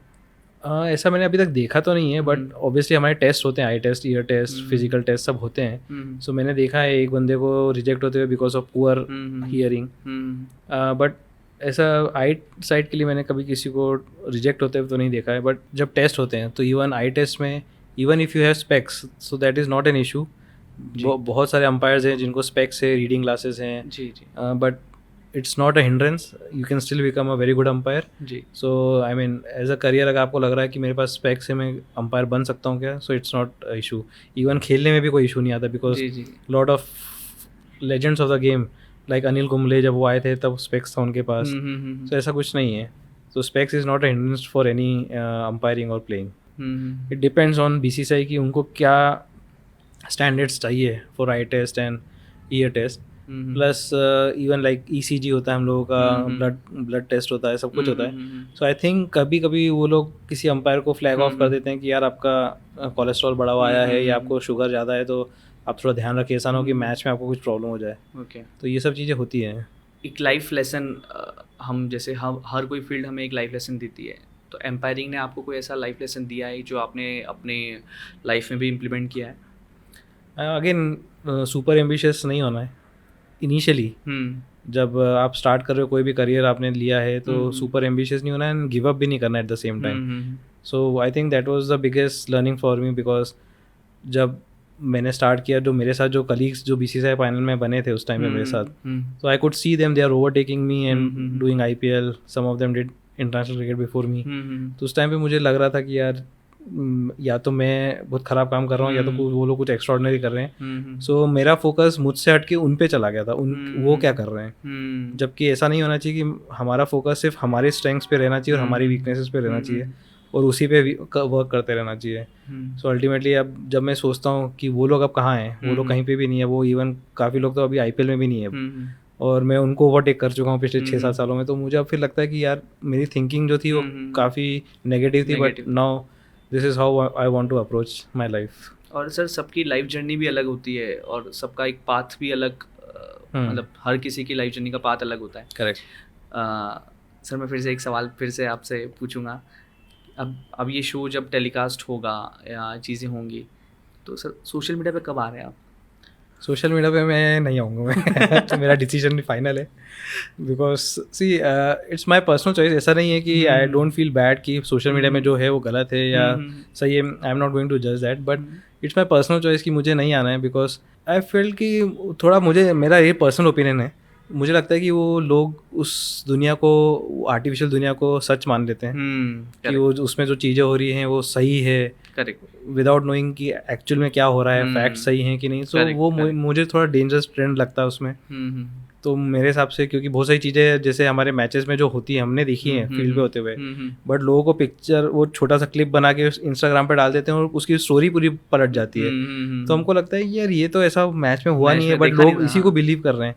तो मुझे लगता है कि जो सोशल मीडिया है वो it's not a real world, और लोग भी फिर उसमें अपना वजूद दिखाने के लिए, लेट्स से हमारे फॉलोअर्स बढ़ाने के लिए फिर कुछ ऐसी चीज़ें करने लग जाते हैं जो उनका कैरेक्टर में नहीं है। तो मुझे लगता है कि वो थोड़ा फेक है। क्या सोशल मीडिया पे बने रहना और अपना एक ऑरा बना के रखना क्रिकेटिंग करियर में हेल्प करता है? सी अंपायर्स के लिए तो नहीं करता है, बिकॉज जो मैं जहाँ तक जानता हूँ, जो हम 12 एलीट अंपायर्स की बात करता हूँ, तो कोई भी ना इंस्टाग्राम में है ना ट्विटर पे है, अगर हैं भी तो सब फेक अकाउंट्स है वो। सो हमको, क्योंकि हमारे हिसाब से हमको वैसे भी जब हम अंपायरिंग स्टार्ट करते तो हमको हमेशा बोला गया है कि umpiring is a low profile job. आप कभी भी ये मत सोचो कि आप स्टार हो जाओगे और प्लेयर्स आपसे नीचे हो जाएंगे। तो वो आदत हमारे अंदर इतनी बन गई है कि हमको कभी भी ऐसा लगता नहीं कि यार हमको कोई सुपर स्टारडम चाहिए या बहुत फेमस होना है हमको। हम सेटिस्फाइड है जो भी हमारे पास है। तो इसलिए मुझे नहीं लगता कि अंपायर्स स्पेशली कोई सोशल मीडिया पे, हाँ कोई करना चाहता है तो that is again as I said it's a personal choice, but उससे कोई फ़ायदा नहीं होने वाला है बहुत ज़्यादा किसी अंपायर को, बिकॉज अल्टीमेटली आप अगर काम अच्छा नहीं करोगे तो गालियाँ तो खाना ही है। करेक्ट। तो sir thank you so much हमारे पॉडकास्ट में आने के लिए और हमें सपोर्ट करने के लिए, क्योंकि आज हमने मतलब जिस पेस के साथ और जिस नॉलेज का एक्सचेंज किया, मतलब एक्सचेंज तो क्या मैंने ही गैदर किया नॉलेज तो, और हमारे क्रिकेट वासी करेंगे, क्योंकि ऐसा इतना अच्छे से डिस्क्राइब आपने जिस तरह हर चीज़ को किया है या समझाया है, वो आई होप हमारे क्रिकेट वासियों तक पहुंचा होगा और बहुत कुछ सीखा भी होगा उन्होंने। उनके लिए, हमारे क्रिकेट वासियों के लिए कुछ मैसेज या कुछ भी आपको लगता है कि यार? Actually I really enjoyed coming here and Shubham has been a very good host. थोड़ा नर्वस था initially, thank you so much तो उसने कवर अप कर लिया है। So but again like to all the cricket lovers, see cricket is just a game, but we know that we are emotionally attached with that. कभी कभी हम लोग emotional में इतना ज़्यादा आ जाते हैं कि गलत मैसेज चला जाता है टीम्स को, प्लेयर्स को। So we should try to avoid that, because ultimately it's not a matter of life and death. बस एक गेम है, कोई टीम जीतेगी और कोई टीम हारेगी, एज सिंपल एज दैट। देखा दोस्तों, ये पॉडकास्ट कितना मज़ेदार था। सच में नितिन सर एम्पायरिंग वर्ल्ड के सचिन तेंदुलकर हैं। उन्होंने अपने हार्ड वर्क और डेडिकेशन से कितना कुछ अचीव किया है। उनके एक्सपीरियंस और नॉलेज से हम सब कितना कुछ सीख सकते हैं, और आई एम श्योर जो एस्पायरिंग एम्पायर्स होंगे उन्होंने भी बहुत कुछ सीखा होगा। तो हमने तो नितिन सर से अपील की ही है, और हम चाहते हैं कि आप लोग भी करें कि वो जल्दी से सोशल मीडिया पे आ सकें, ताकि हम लोग रेगुलरली उनसे इंटरेक्ट कर सकें। अब बारी है आज के सवाल की। वैसे तो दोस्तों नितिन सर पूरा वर्ल्ड घूम चुके हैं, लेकिन वो ऐसी कौन सी खास कंट्री है जहां वो जाकर खाने का लुत्फ उठाना चाहते हैं? जल्दी से कमेंट बॉक्स में आंसर मेंशन करिए विथ हैशटैग क्रिकेट की बैठक। क्रिकेट वासियों, हमारी पूरी जर्नी बहुत ही एक्साइटिंग रही है एंड वी होप आप लोगों ने भी बहुत कुछ सीखा होगा। मैं दिल से क्रिकेट की बैठक के पूरे परिवार को थैंक यू करना चाहता हूँ। आप लोगों ने हमें हमेशा सपोर्ट किया है और मुझे उम्मीद है आप लोग ऐसे ही आगे भी हमें सपोर्ट करते रहेंगे और मोटिवेट करते रहेंगे। मिलते हैं जल्द ही क्रिकेट की बैठक पर। धन्यवाद।